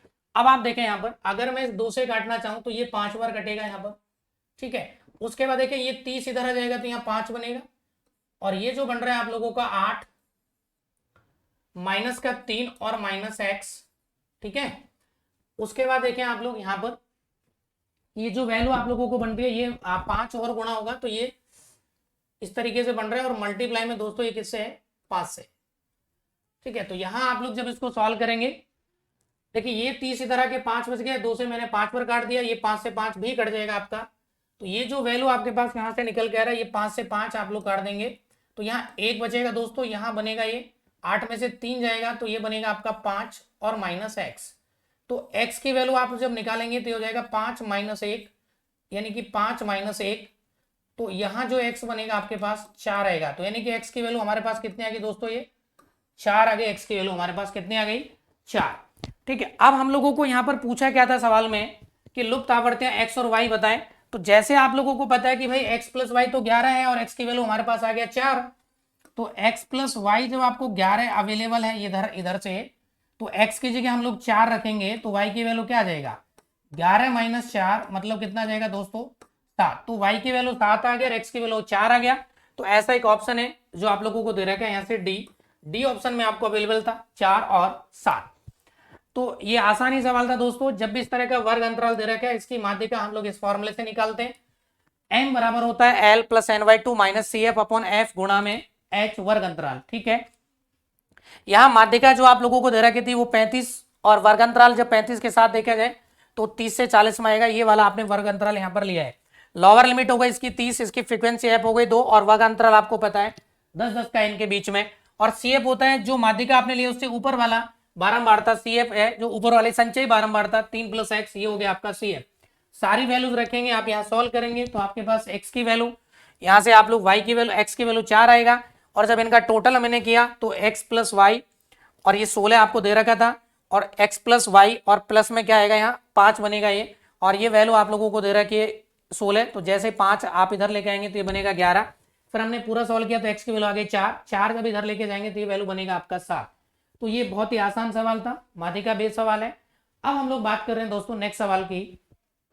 तो नेक्स्ट सवाल की तरफ और हम लोग रुक करते हैं। देखें कि एक घन की भुजा एक सम अभाज्य संख्या है जो कि मीटर में आपको दे रखी है, तो घन का विकर्ण बताएं। सुने एक बार सबसे पहले, अभाज्य संख्या किसे कहते हैं या प्राइम नंबर किसे कहते हैं? तो ऐसी संख्याएं जिनके केवल 2 फैक्टर हो, या ऐसी संख्याएं जिनमें खुद का और एक का भाग जाए, उन्हें अभाज्य संख्या कहते हैं। जैसे 2 का फैक्टर एक तो 1 होगा और एक होगा दोस्तों 2। जैसे 3 का फैक्टर एक होगा, एक होगा 3। जैसे 7 का फैक्टर एक होगा 7। और इनमें जब 7 में हम लोग 1 का भाग करेंगे तो 1 का जाएगा, 7 का जाएगा, इसके अलावा किसी भी संख्या का भाग नहीं जाएगा। तो ये इस तरह की जो संख्याएं होती हैं वो कहलाती हैं अभाज्य संख्याएं। सबसे छोटी अभाज्य संख्या होती है 2, और एकमात्र सम अभाज्य संख्या होती है 2। इसके अलावा जितनी भी दुनिया में अभाज्य संख्या है वो सारी की सारी क्या है, विषम है, ऑड है। एकमात्र even prime number that is only 2 होता है दोस्तों। तो हमें वर्ग की भुजा पता लग गया, यहाँ से सम अभाज्य संख्या है तो एक ही वैल्यू कितना आ गया, 2 आ गया। अब आपने पढ़ा होगा कि जो घन है, घन की भुजा पता लग गया हमें 2। तो घन के अगर विकर्ण की बात हम लोग करें तो घन का जो विकर्ण होगा दोस्तों, घन का विकर्ण होता है ये √3 गुना भुजा, √3 गुना भुजा। तो भुजा की वैल्यू ये आ गया, तो इसका हम लोग यहाँ पर √3 और गुणा में जब आप 2 करेंगे तो ये वैल्यू बनेगा 2√3। ठीक है, तो हमारा आंसर आएगा दोस्तों 2√3, जो कि ऑप्शन सी में आप लोगों को दे रखा है। छोटी और एक दो बातें मैं आप लोगों को यहाँ क्लियर कर देता हूँ कि सबसे छोटी सम अभाज्य संख्या केवल 2 होती है। 1 से 100 तक की यदि हम लोग अभाज्य संख्याओं की बात करें, 1 से 100 तक की अभाज्य संख्याएं दोस्तों ये 25 होंगी, ध्यान रखना आप लोग। अगर मैं 101 से और 200 तक की बात कर रहा हूँ तो दोस्तों ये होती है 21। और मैं अगर बात करूँ 1 से लेके 200 तक कंप्लीट, तो दोस्तों ये बनेंगी 25 और 21 कितना बनेगा, 46। और अगर मैं 201 से 300 तक की बात कर रहा हूँ तो दोस्तों ये होती है 16। और अगर मैं 1 से लेके 300 तक की बात करूंगा तो इन सबको जोड़ूंगा तो ये बनेगी 62। और दोस्तों अगर 1 से और 1000 तक पूछ ली जाए आपसे कि कितनी अभाज्य संख्या होती है तो आंसर आएगा 168।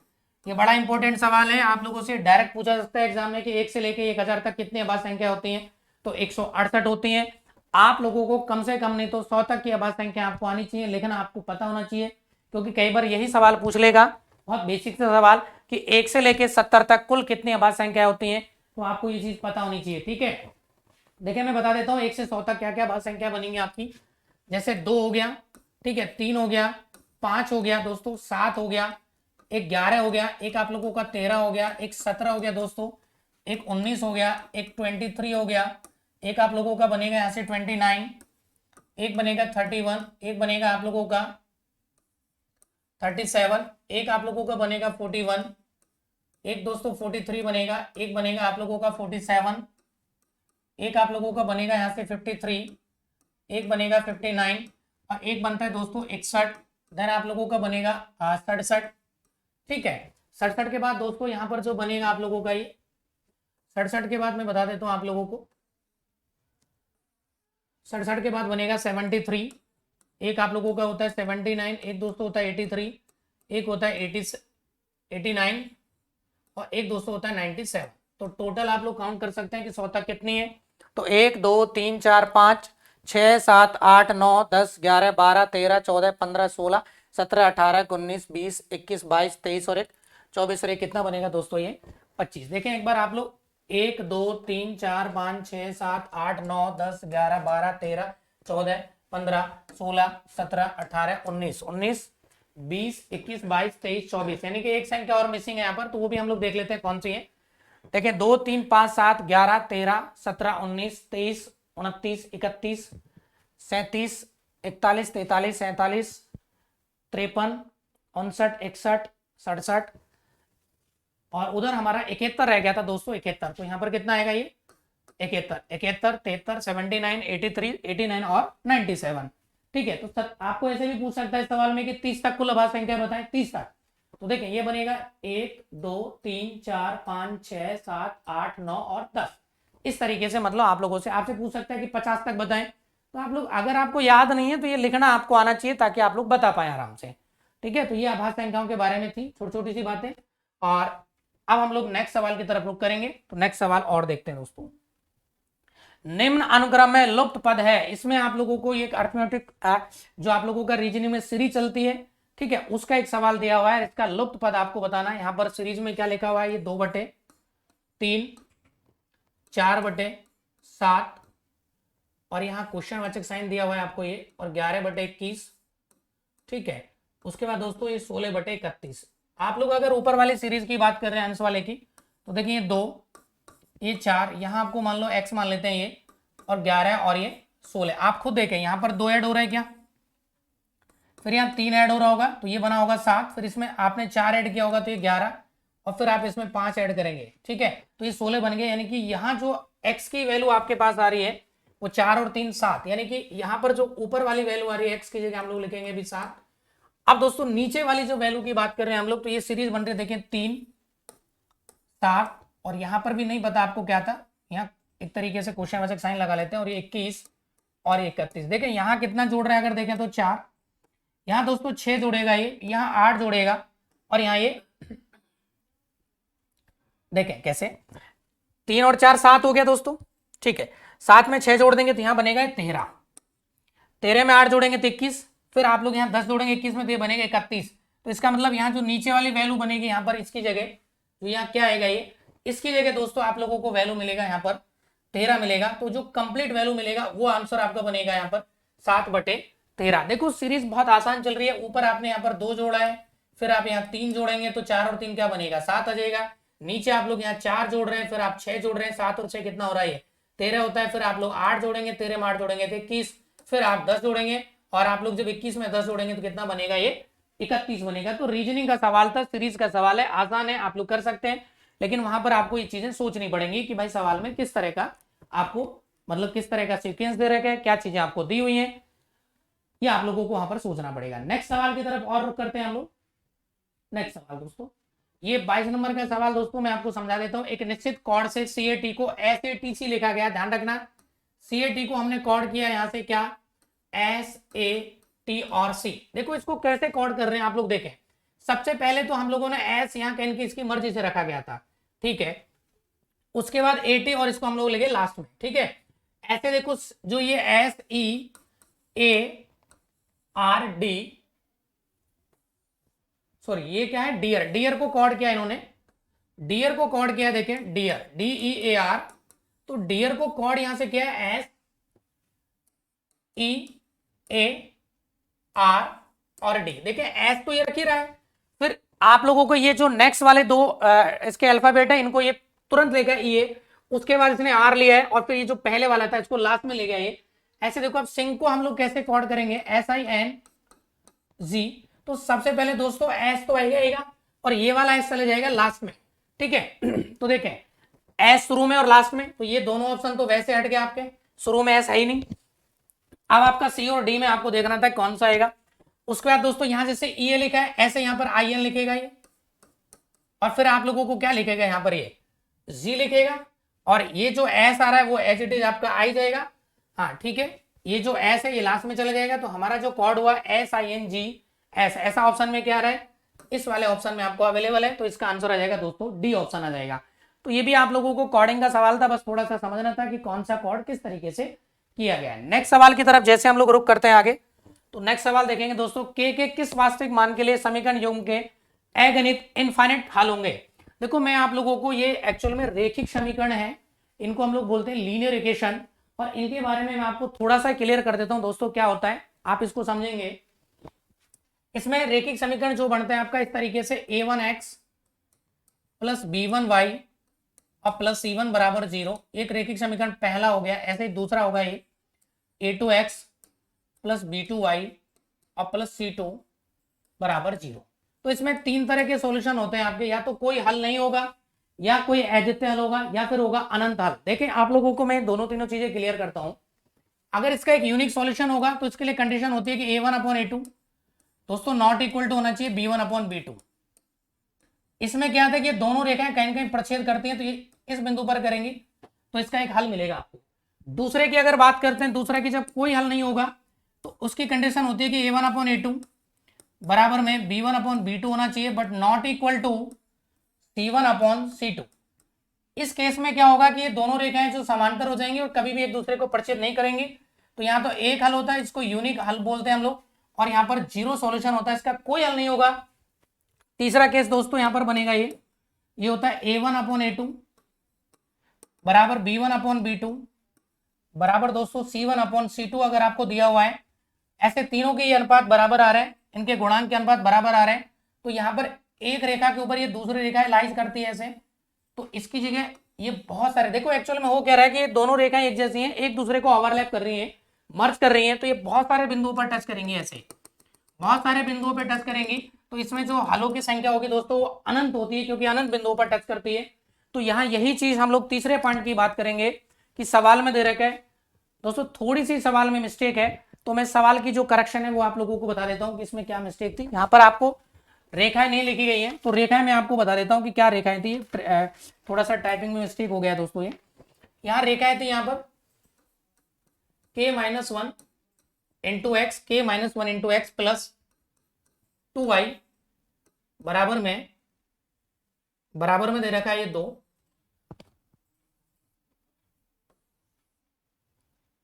प्लस 2y बराबर 2। एक रेखा क्या है आपकी x प्लस y और बराबर में दोस्तों इसकी वैल्यू दे रखा है आपको 2k। ये आपका समीकरण है और इसका आपको सॉल्यूशन यहां से निकालना था। तो हम लोगों को जब इनफाइनाइट सॉल्यूशन होता है तो हम लोग ये तीसरी कंडीशन यूज करेंगे, ठीक है। a1/a2 b1/b2 बराबर होगा c1/c2। तो देखो यहां से इस चीज को कैलकुलेट करना चाहते हैं हम लोग कि k-1 अपॉन इसका गुणांक क्या 1 होगा तो 1 आ जाएगा। ऐसे देखें उधर 2 है और नीचे वाले गुणांक y का 1 है, और इधर 2/2 दोस्तों दे रखा है ये, ठीक है। ये बराबर रहेगा यहाँ इस तरीके से, ठीक है। अब हम लोग जब यहाँ k की वैल्यू पहले 2 से निकालते हैं तो k-1 बराबर आ रहा है दोस्तों 2, और k की वैल्यू हमारी आ गई यहाँ से 3 एक तो, और एक जब यहाँ से निकालेंगे तो k की जो वैल्यू बनेगा वो दोस्तों बनेगा 1/2।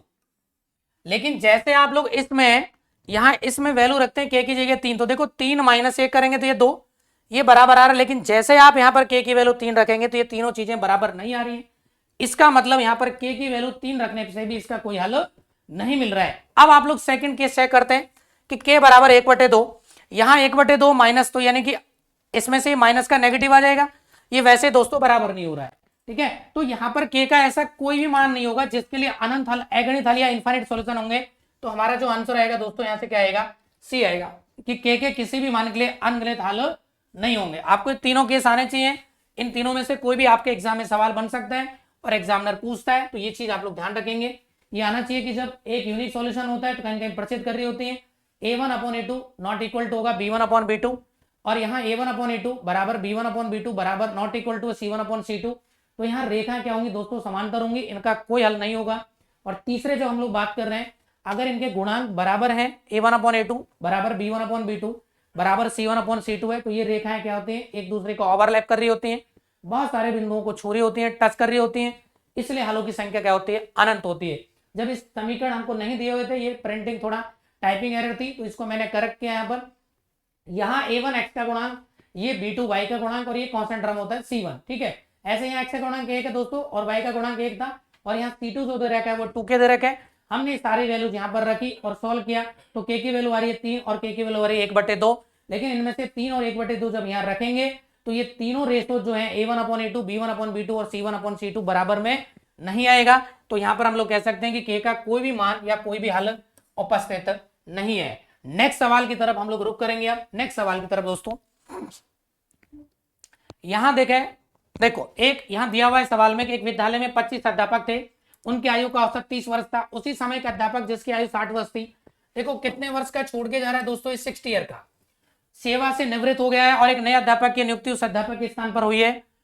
और अब अध्यापकों की औसत आयु 1 वर्ष कम हो गई दोस्तों, टोटल थे 25 और इनकी औसत आयु यदि एक कम होती, एक की सभी का एक एक कम होगा तो टोटल कितनी कम हो जाएगी, 25। तो जो नया टीचर है, न्यू जो है, न्यू व्यक्ति या न्यू टीचर जो ज्वाइन किया है, इसकी जो एज बनेगी, वो जो गया है उसकी एज में से जितनी टोटल कम हुई है उसको घटा देते हैं तो यहां दोस्तों ये बनेगा 35 ईयर। तो हमारा आंसर क्या जाएगा 35। ये बेसिक सवाल और आसान वाला था। अगर मान लो ये बढ़ता तो हम लोग इसमें जोड़ देते, घटेगा तो हम लोग क्या करेंगे, इसको घटा देंगे। तो ये आसान सवाल था। नेक्स्ट सवाल की तरफ हम लोग और रुक करते हैं, देखते हैं नेक्स्ट सवाल क्या है देखो दोस्तों, नेक्स्ट सवाल लिखा है कि माध्यिका एवं बहुलक के बीच में एक रिलेशन आपको दिया हुआ है, इनमें से कौन सा रिलेशन सही है।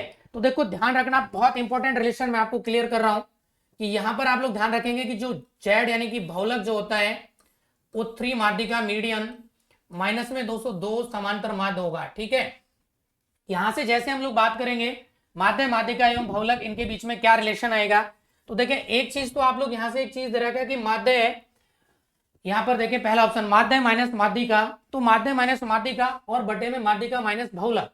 तो देखो कहीं ना कहीं बहुलक में से माध्यिका तो घट रही है, तो आप लोग या माध्यिका माइनस बहुलक या बहुलक माइनस माध्यिका करें तो आप तो माइनस वगैरह लेके क्लियर हो जाएगा। तो यहां से आप लोग देखते हैं कि जेड में से यदि एक माध्यिका को हम लोग घटा देते हैं तो दोस्तों यहां बचेगा 2 माध्यिका और माइनस में ये समांतर माध्य माध्य इसको बोलेंगे हम लोग। ठीक है, सॉरी यहां पर भी 2 आएगा ये। अब देखें अगर मैं माइनस कॉमन लेता हूं या माइनस से मैं गुणा करता हूं तो ये माध्यिका हो जाएगा और माइनस में आ जाएगा दोस्तों बहुलक, और ये बनेगा 2 समांतर माध्य और माइनस में 2 माध्यिका। यहां से 2 कॉमन लेके आप लोग जब इसमें डिवाइड करेंगे इस तरीके से आप ये डिवाइड कर देंगे और ये दोस्तों बनेगा आपका समांतर माध्य और माध्यिका। ठीक है, अब हम लोगों को जो रिजल्ट लिखा हुआ है पहला, आप पहले ही देखें माध्य माध्य माइनस माध्यिका, ये लिखा माध्य माइनस माध्यिका बराबर 1/2 माध्यिका माइनस बहुलक। इसका मतलब आप लोगों का ये जो आंसर है ये सेटिस्फाई करेगा पहला ऑप्शन जो आ रहा है ए ऑप्शन, इसको आप लोग समझ सकते हैं। देखिए ये चीज आपको बहुत इंपॉर्टेंट है, मैं बता रहा हूं, इसमें कम से कम नहीं तो 3 से 4 बार अब तक एग्जाम में सवाल पूछा गया है और इस बार भी आपके एग्जाम में आ सकता है। तो ये रिलेशन आपको हमेशा याद होना चाहिए कि जो बहुलक होता है होता है 3 माध्यिका माइनस में 2 समांतर माध्य। इस पूरे को आप लोग सॉल्व करेंगे यहाँ से प्लस माइनस इस तरीके से करने के बाद आप माइनस का यहाँ से देखिए माइनस हमने कॉमन लिया है, या मैं कह सकता हूं कि माइनस से दोनों तरफ गुणा किया, एक ही बात है। तो जो माइनस है वो तो हो गया प्लस और जो प्लस है वो क्या हो जाएगा दोस्तों माइनस हो जाएगा। यहाँ पर ये जेड प्लस का था तो ये तो हो गया माइनस और ये माइनस एम था ये हो जाएगा प्लस, ऐसे ये प्लस हो जाएगा ये माइनस हो जाएगा, बाकी 2 कॉमन लिया उसका इधर भाग कर दिया। तो अब आपको माध्य माइनस माध्यिका ये लिख रहा, माध्य माइनस माध्यिका बराबर 1/2 ये रहा और माध्यिका ये रही और बहुलक ये रहा। तो आपका ये जो ऑप्शन है ये सेटिस्फाई कर जाएगा। पहले एग्जाम में आया हुआ सवाल है, इस बार भी इससे पूछा सकता है सवाल, बहुत आसान है। ये रिलेशन आपको इंपॉर्टेंट है जो याद होना चाहिए। जेड यहाँ बहुलक होता है, एम यहाँ माध्यिका है और एक्स बार यहाँ पर समांतर माध्य है। नेक्स्ट सवाल की दोस्तों बात कर रहे हैं, नेक्स्ट सवाल को हम लोग और देखते हैं। यहाँ पर देखें आप लोग, निम्न में से कौन सा द्विआमी आरेख नहीं है, यानी कि इनमें से कौन सा 2D फिगर नहीं है। दोस्तों मैं आपको बता देता हूं यहाँ पर 2 तरह के फिगर होते हैं, 2D और 3D। 2D के अंदर आप लोगों का त्रिभुज आता है, 2D के अंदर चतुर्भुज आते हैं, जितने भी चतुर्भुज हैं चाहे वो आयत है समचतुर्भुज कैसा भी है, और 2D के अंदर आता है वृत्त। 3D में आप लोग यहाँ पर पढ़ते हैं बेलन, दोस्तों यहाँ बेलन पढ़ते हैं आप लोग, यहाँ शंकु पढ़ते हैं 3D के अंदर। यहाँ आप लोग घन घनाभ पढ़ेंगे दोस्तों, हम लोग क्या पढ़ेंगे घन घनाभ पढ़ते हैं इसमें। ठीक है, इस तरीके से हम लोग यहाँ घन घनाभ भी पढ़ेंगे ये। ठीक है, घन घनाभ हो गया, एक आपका प्रिज्म हो गया, पिरामिड हो गया, ये सारी चीजें इसके अंदर आती हैं। तो आप लोग कह रहे हैं यहाँ पर द्विआमी आरेख नहीं है। वर्गाकार आरेख बिल्कुल 2D फिगर होता है वर्ग एक, ये भी होगा। आयताकार बिल्कुल होगा, पाई चार्ट आप जानते हो सर्किल बनता है उसमें, तो ये भी 2D होगा। लेकिन ये जो है ये आप लोगों का नहीं होता है 2D फिगर, बहुदंडीय आरेख। तो इसलिए जो आपका यहाँ पर आंसर होगा, यहाँ पर यही पूछा कि नहीं है, ध्यान से पढ़ेंगे आप लोग, नहीं है तो कौन सा नहीं होगा, ये आपका 2D फिगर नहीं होता है। तो यही आपसे पूछा गया था कि इनमें से कौन सा 2D फिगर नहीं है, तो आंसर आ जाएगा आपका दोस्तों इसका बी आंसर आएगा। ध्यान रखें इसका आंसर क्या आएगा, बी आएगा। ठीक है, नेक्स्ट सवाल की तरफ और चलते हैं हम लोग। यहाँ एक नया सवाल आपके सामने, बहुत इंपॉर्टेंट सवाल है, आप लोग इसको समझेंगे कि घनाभ का आयतन दे रखा है दोस्तों 140 सेंटीमीटर क्यूब। तो हम लोग पहली बात तो ये कि जब भी किसी घनाभ का आयतन की बात करें तो आयतन दोस्तों लंबाई गुना चौड़ाई गुना ऊंचाई, या फिर दोस्तों होता है ये रूट के अंदर फलकों के क्षेत्रफलों का गुणनफल a1 a2 और a3। ठीक है, a1 a2 और a3। ठीक है, ये चीज आती है। यहां पर आप लोगों को क्षेत्र आयतन दे रखा है और दो फलकों का क्षेत्रफल यानी कि दो सतहों का क्षेत्रफल आपको दे रखा है। तो सबसे पहले हम लोग यहाँ पर a1 मान लेते हैं ऐसे कि a1 है लंबाई गुना चौड़ाई, जिसकी वैल्यू सवाल में a1 दे रखा है 28 सेंटीमीटर स्क्वायर। ठीक है दोस्तों, ऐसे हम लोग यहाँ पर a2 मान लेते हैं, a2 आपका चौड़ाई गुना ऊंचाई और इसकी वैल्यू सवाल में हमको दे रखा है 20 सेंटीमीटर क्यूब। और आयतन हम लोग जानते हैं, आयतन दे रखा है आपको LBH। ये आयतन कितना दे रखा था आपको यहाँ पर 140 सेंटीमीटर क्यूब।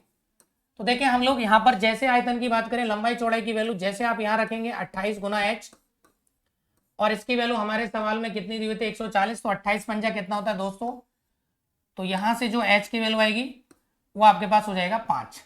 ठीक है, h की वैल्यू दोस्तों हमारे पास 5 आ गया। अब b इंटू एच हमें कितना दे रखा है भाई, तो h की जगह हम लोग 5 रखेंगे तो ये आपको दे रखा है 20। तो यहाँ से जो विड्थ आ रहा है इसकी चौड़ाई जो आ रही है वो आ जाएगी दोस्तों यहाँ से 4, ऊंचाई आ गया चौड़ाई आ गया, तो लंबाई चौड़ाई जो है तीनों का गुणनफल 140 है। तो देखिए लंबाई हम लोग जब निकालेंगे तो ऊंचाई तो कितना है 4 है, और सॉरी चौड़ाई 4 है, ऊंचाई कितना है 5। इसकी वैल्यू सवाल में आयतन कितना दे रखा था 140। तो ये 20 से ये कटेगा और 2 से ये 7 बार कट जाएगा, तो यानी कि लंबाई जो आ रही है दोस्तों आ रही है 7। अब आपके पास देखिए लंबाई चौड़ाई और ऊंचाई तीनों चीजें यहाँ से अवेलेबल हो गई हैं। लंबाई जो है हमारे पास आ गई 7, चौड़ाई दोस्तों आ गई यहाँ से 4 और यहाँ से हम लोग ऊंचाई की बात कर रहे हैं तो ऊंचाई दोस्तों यहाँ से आ गई आप लोगों की 5। सवाल में पूछा गया कि सभी किनारों का लंबाइयों का योग बताएं। बहुत इंपॉर्टेंट सवाल है। सबसे पहले मैं आपको बता देता हूं कि जब घन घनाभ की बात करेंगे तो इसमें जो फलक होते हैं दोस्तों, फलक यानी कि फेसेस की बात करें तो फलक होंगे इसमें 6 फेस होते हैं 6। और इसमें जो एजेस किनारे या भुजाओं की बात की जाए, एज या भुजाएं, तो यहाँ भुजाएं दोस्तों होती हैं 12। ठीक है, कितनी भुजाएं होती हैं 12। और इसमें जो वर्टेक्स यानी कि शीर्ष जो होते हैं, वर्टेक्स जो होंगे वो होते हैं यहाँ पर 8। ठीक है, तो ये चीज आपको पता होनी चाहिए दोस्तों। फलक 6 होते हैं, एज 12 होते हैं, वर्टेक्स कितने होते हैं 8 होते हैं। यहाँ पर देखें यानी कि 12 का मतलब है 4 लंबाई आ रही होंगी, 4 चौड़ाई आ रही होंगी, 4 ऊंचाई आ रही होंगी इसके अंदर। अब आप लोग समझ सकते हैं कि आप लोग यदि इन सबका जोड़ करते हैं तो 7 4 11 और 5 16 बनेगा ये। लेकिन ये चीजें कितनी कितनी बार आती है 4 बार, तो इन सबका योग जो बनेगा किनारों का वो 16 चौका 64 सेंटीमीटर आपके पास आंसर आ जाएगा। तो यहाँ जो आंसर है डी आपके पास इसका ऑप्शन अवेलेबल होगा। यानी कि आप सभी को जोड़ देंगे लंबाई चौड़ाई ऊंचाई को और इससे कितना कितना गुना करेंगे, इसको 4 से गुना करेंगे तो 16 चौका 64 264 सेंटीमीटर आपका आंसर होगा। नेक्स्ट सवाल की आप लोग फिर से और बात करते हैं। बहुत इंपॉर्टेंट सवाल है। कई बार क्या करेगा दोस्तों, ये एक फलक दूसरे फलक और तीसरे तीनों फलकों की क्षेत्रफल आपको दे देगा और आपसे यहां पूछ लेता है कि आयतन बताएं। तो आपको कुछ नहीं करना है, इन फलकों का जो क्षेत्रफल आएगा उसको गुणा करना है और उसका आयतन आप लोगों को निकाल लेना है, उसका रूट कर लेना है, बस आंसर आ जाएगा। तो इस बार इस पे भी सवाल बन सकता है कि तीनों फलकों का क्षेत्रफल देकर आयतन आपसे पूछा जा सकता है, तो आप आराम से इस चीज को सॉल्व कर सकते हैं। It is clear. उम्मीद करता हूं कि मैं आप सबको ये सवाल क्लियर होगा। एक बार फिर से आपको लग रहा है थोड़ा टफ सवाल है तो आप लोग दोबारा इसको वीडियो को वापस से करके थोड़ा सा बैक करके आप लोग इसको देख सकते हैं। नेक्स्ट सवाल की बात करते हैं दोस्तों। नेक्स्ट सवाल की तरफ हम लोग आते हैं अब। तो यहां आपको लिखा हुआ है कि एक बेलन के त्रिज्या और ऊंचाई एक गोले की त्रिज्या के बराबर है यदि बेलन के वक्र पृष्ठ का क्षेत्रफल यानी कि वक्राकार का मतलब होता है वक्र पृष्ठ का क्षेत्रफल का संख्यात्मक मान या संख्यात्मक मूल्य और गोले के आयतन के संख्यात्मक मूल्य के मध्य का जो अनुपात है। तो देखिए आपको बेलन का वक्र पृष्ठ आप जानते हो, बेलन का वक्र पृष्ठ होता है दोस्तों 2πRh। ठीक है, और यहां पर बोल रखे हैं कि गोले का आयतन आपने पढ़ा होगा 4/3 πr³ क्यूब। यहां पर एक चीज और है कि बेलन की त्रिज्या ऊंचाई गोले की त्रिज्या के बराबर है, मतलब ये बेलन की त्रिज्या ऊंचाई जो है ना ये इस गोले की त्रिज्या के ही बराबर है। ठीक है, तो हम लोग यहां पर लिखेंगे r³ और इनका जो अनुपात है दोस्तों वो दे रखा है आपको सवाल में 1:3 यानी कि 1/3। देखें ये पाई से पाई कट जाएगा, ये h और r दोनों आपको दिया हुआ है, बेलन के त्रिज्या ऊंचाई दोनों ही बराबर है r और h। तो आप लोग यहाँ पर देख पा रहे हैं कि ये r² बनेगा, एक कट जाएगा। देखिए 3 ऊपर लेके जाए, ये 2 से 2 बार काट देते हैं। तो दोस्तों हम लोग यहाँ पर समझ पा रहे हैं कि ये जो है आप लोगों का 3 तो चला जाएगा ऊपर और ये आ जाएगा 2 यहाँ पर, और यहाँ नीचे बनेगा 1/r। ठीक है, और बराबर में आ रहा है 1/3। तो यहां से जैसे हम लोग r की वैल्यू निकालेंगे तो 1/r जो बनेगा आप लोगों का 1/r। ठीक है, 1/r यहां से बनेगा आप लोगों का 2/9, लेकिन हमें 1/r नहीं, हमें चाहिए r, तो r की वैल्यू हो जाएगी दोस्तों 9/2। अब हमें सवाल की तरफ जाते हैं, तो अंत में क्या पूछा गया आपसे कि गोले का आयतन बताना है आपको। गोले का क्या बताना है इसमें, आयतन। तो गोले का आयतन का फॉर्मूला आप जानते हो 4/3 पाई आर क्यूब होता है। तो यहां पर देखें गोले का जो वॉल्यूम होता है 4/3 पाई आर क्यूब।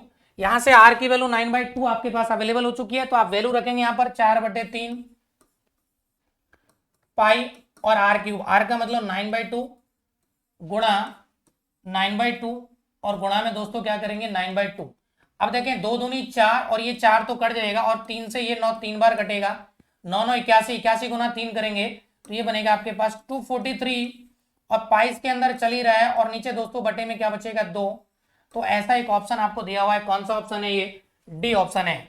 सबसे पहले आपने जो पहली जो कंडीशन थी उससे हमने क्या किया, देखो आर और एच बराबर है, इसलिए आर और एच आर आर रख देंगे, तो ये आर स्क्वायर एक आर क्यूब है, तो सिर्फ बचेगा यहाँ पर आर। इस कंडीशन से हमने पहली कंडीशन से इसकी त्रिज्या निकाल ली गोले की, उसके बाद आयतन चाहिए।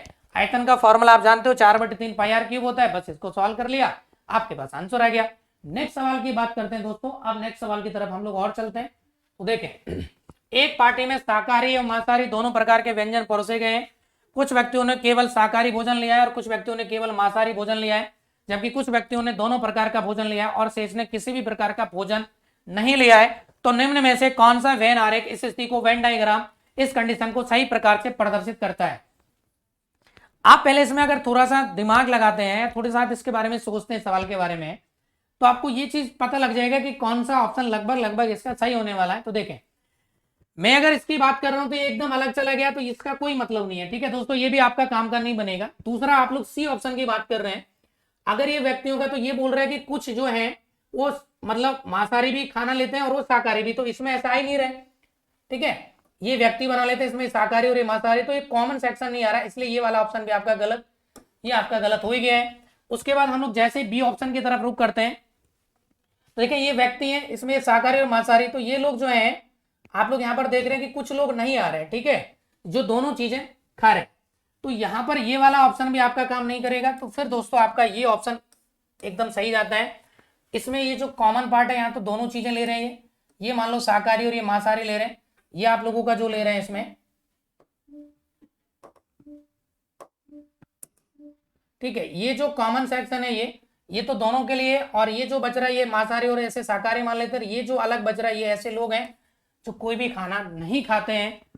ठीक है, भोजन लिया गया, शेष ने किसी प्रकार का भोजन नहीं लिया, ये भी तो बोल रहा है ना, कुछ लोग ऐसे भी हैं जो कोई भी भोजन नहीं लेते। तो आपका फिर ये ऑप्शन यहाँ से एकदम राइट चला जाएगा दोस्तों। ठीक है, नेक्स्ट सवाल की तरफ हम लोग और रुक करेंगे। अब 27,720 संख्या के विभिन्न अभाज्य भाजकों की संख्या क्या है। बहुत अच्छा सवाल है, एग्जाम में आता है इस पे, तो मैं इसको क्लियर कर देता हूं आपको। सबसे पहले आप लोग यहाँ पर 27,700, ठीक है, आप लोग यहाँ पर लिखेंगे ये 27,700 कितना है दोस्तों, ये 27,720। ठीक है, इसके आप लोग एक बार फैक्टर करते हैं, तो सबसे पहले 2 का भाग कर लें आप लोग, 2 का जा रहा है यहाँ पर, 2 एकम 2, ये 3 दोस्तों, ये 8, ये आप लोगों का जो बनेगा, ठीक है, 2 एकम 2 हो गया, ये 3, 1 बचेगा 8, फिर 1 बचेगा 6 और ये आएगा 0। उसके बाद दोस्तों फिर आपको देखना है कि भाई 2 का जा रहा है कि नहीं जा रहा है, तो यहाँ पर देखेंगे आप 2 का फिर से भाग करेंगे, देखें 2 का भाग यहाँ 6 बार, 6 दूनी 12, 1 बचेगा और यहाँ 8, ये 9, फिर ये 3 दोस्तों और ये 0 आप लोग यहाँ पर अप्लाई कर देंगे। फिर से देखें 2 का भाग जा रहा है क्या, बिल्कुल जाएगा। यहाँ आप लिखेंगे 3, यहाँ आप लोग लिखेंगे दोस्तों, यहाँ आप लिखेंगे इसमें, ठीक है, ये आप लोग लिखेंगे यहाँ पर, यहाँ देखें 2 का भाग, यहाँ 3 लिखेंगे, यहाँ आप लोग 4 लिखेंगे, यहाँ 6 लिखेंगे, यहाँ लिखेंगे आप लोग 5। उसके बाद देखो दोस्तों यहाँ पर 2 का भाग तो नहीं जाएगा, क्योंकि 2 का भाग सिर्फ कहाँ जाता है, यदि किसी संख्या का अंतिम अंक या तो कोई सम संख्या या 0 है तो वहां पर 2 का भाग जाएगा। ठीक है, अब आप लोग देख लेते हैं कि आप लोग 3 का भाग जा रहा है क्या। देखें 3 के भाजकता का नियम होता है, यदि किसी संख्या के अंकों के योग में 3 का भाग जा रहा है तो उस पूरी संख्या में भी 3 का भाग जाएगा। तो देखें 6 4 10 और 5 और 3 8, 18, यानी कि 3 का भाग यहाँ जा रहा है, तो आप 3 का भाग कर लेते हैं 3। 3 एकम 3, 3 एकम 3 और ये 5। ठीक है दोस्तों, फिर ये आप लोग देखें 3 का भाग यहाँ एक बार जाएगा, फिर एक बार 1 बचेगा, 3 का भाग 5 बार, फिर 1 बचेगा, फिर ये भी जाएगा आपका 5, तो यहाँ लिख देंगे आप लोग।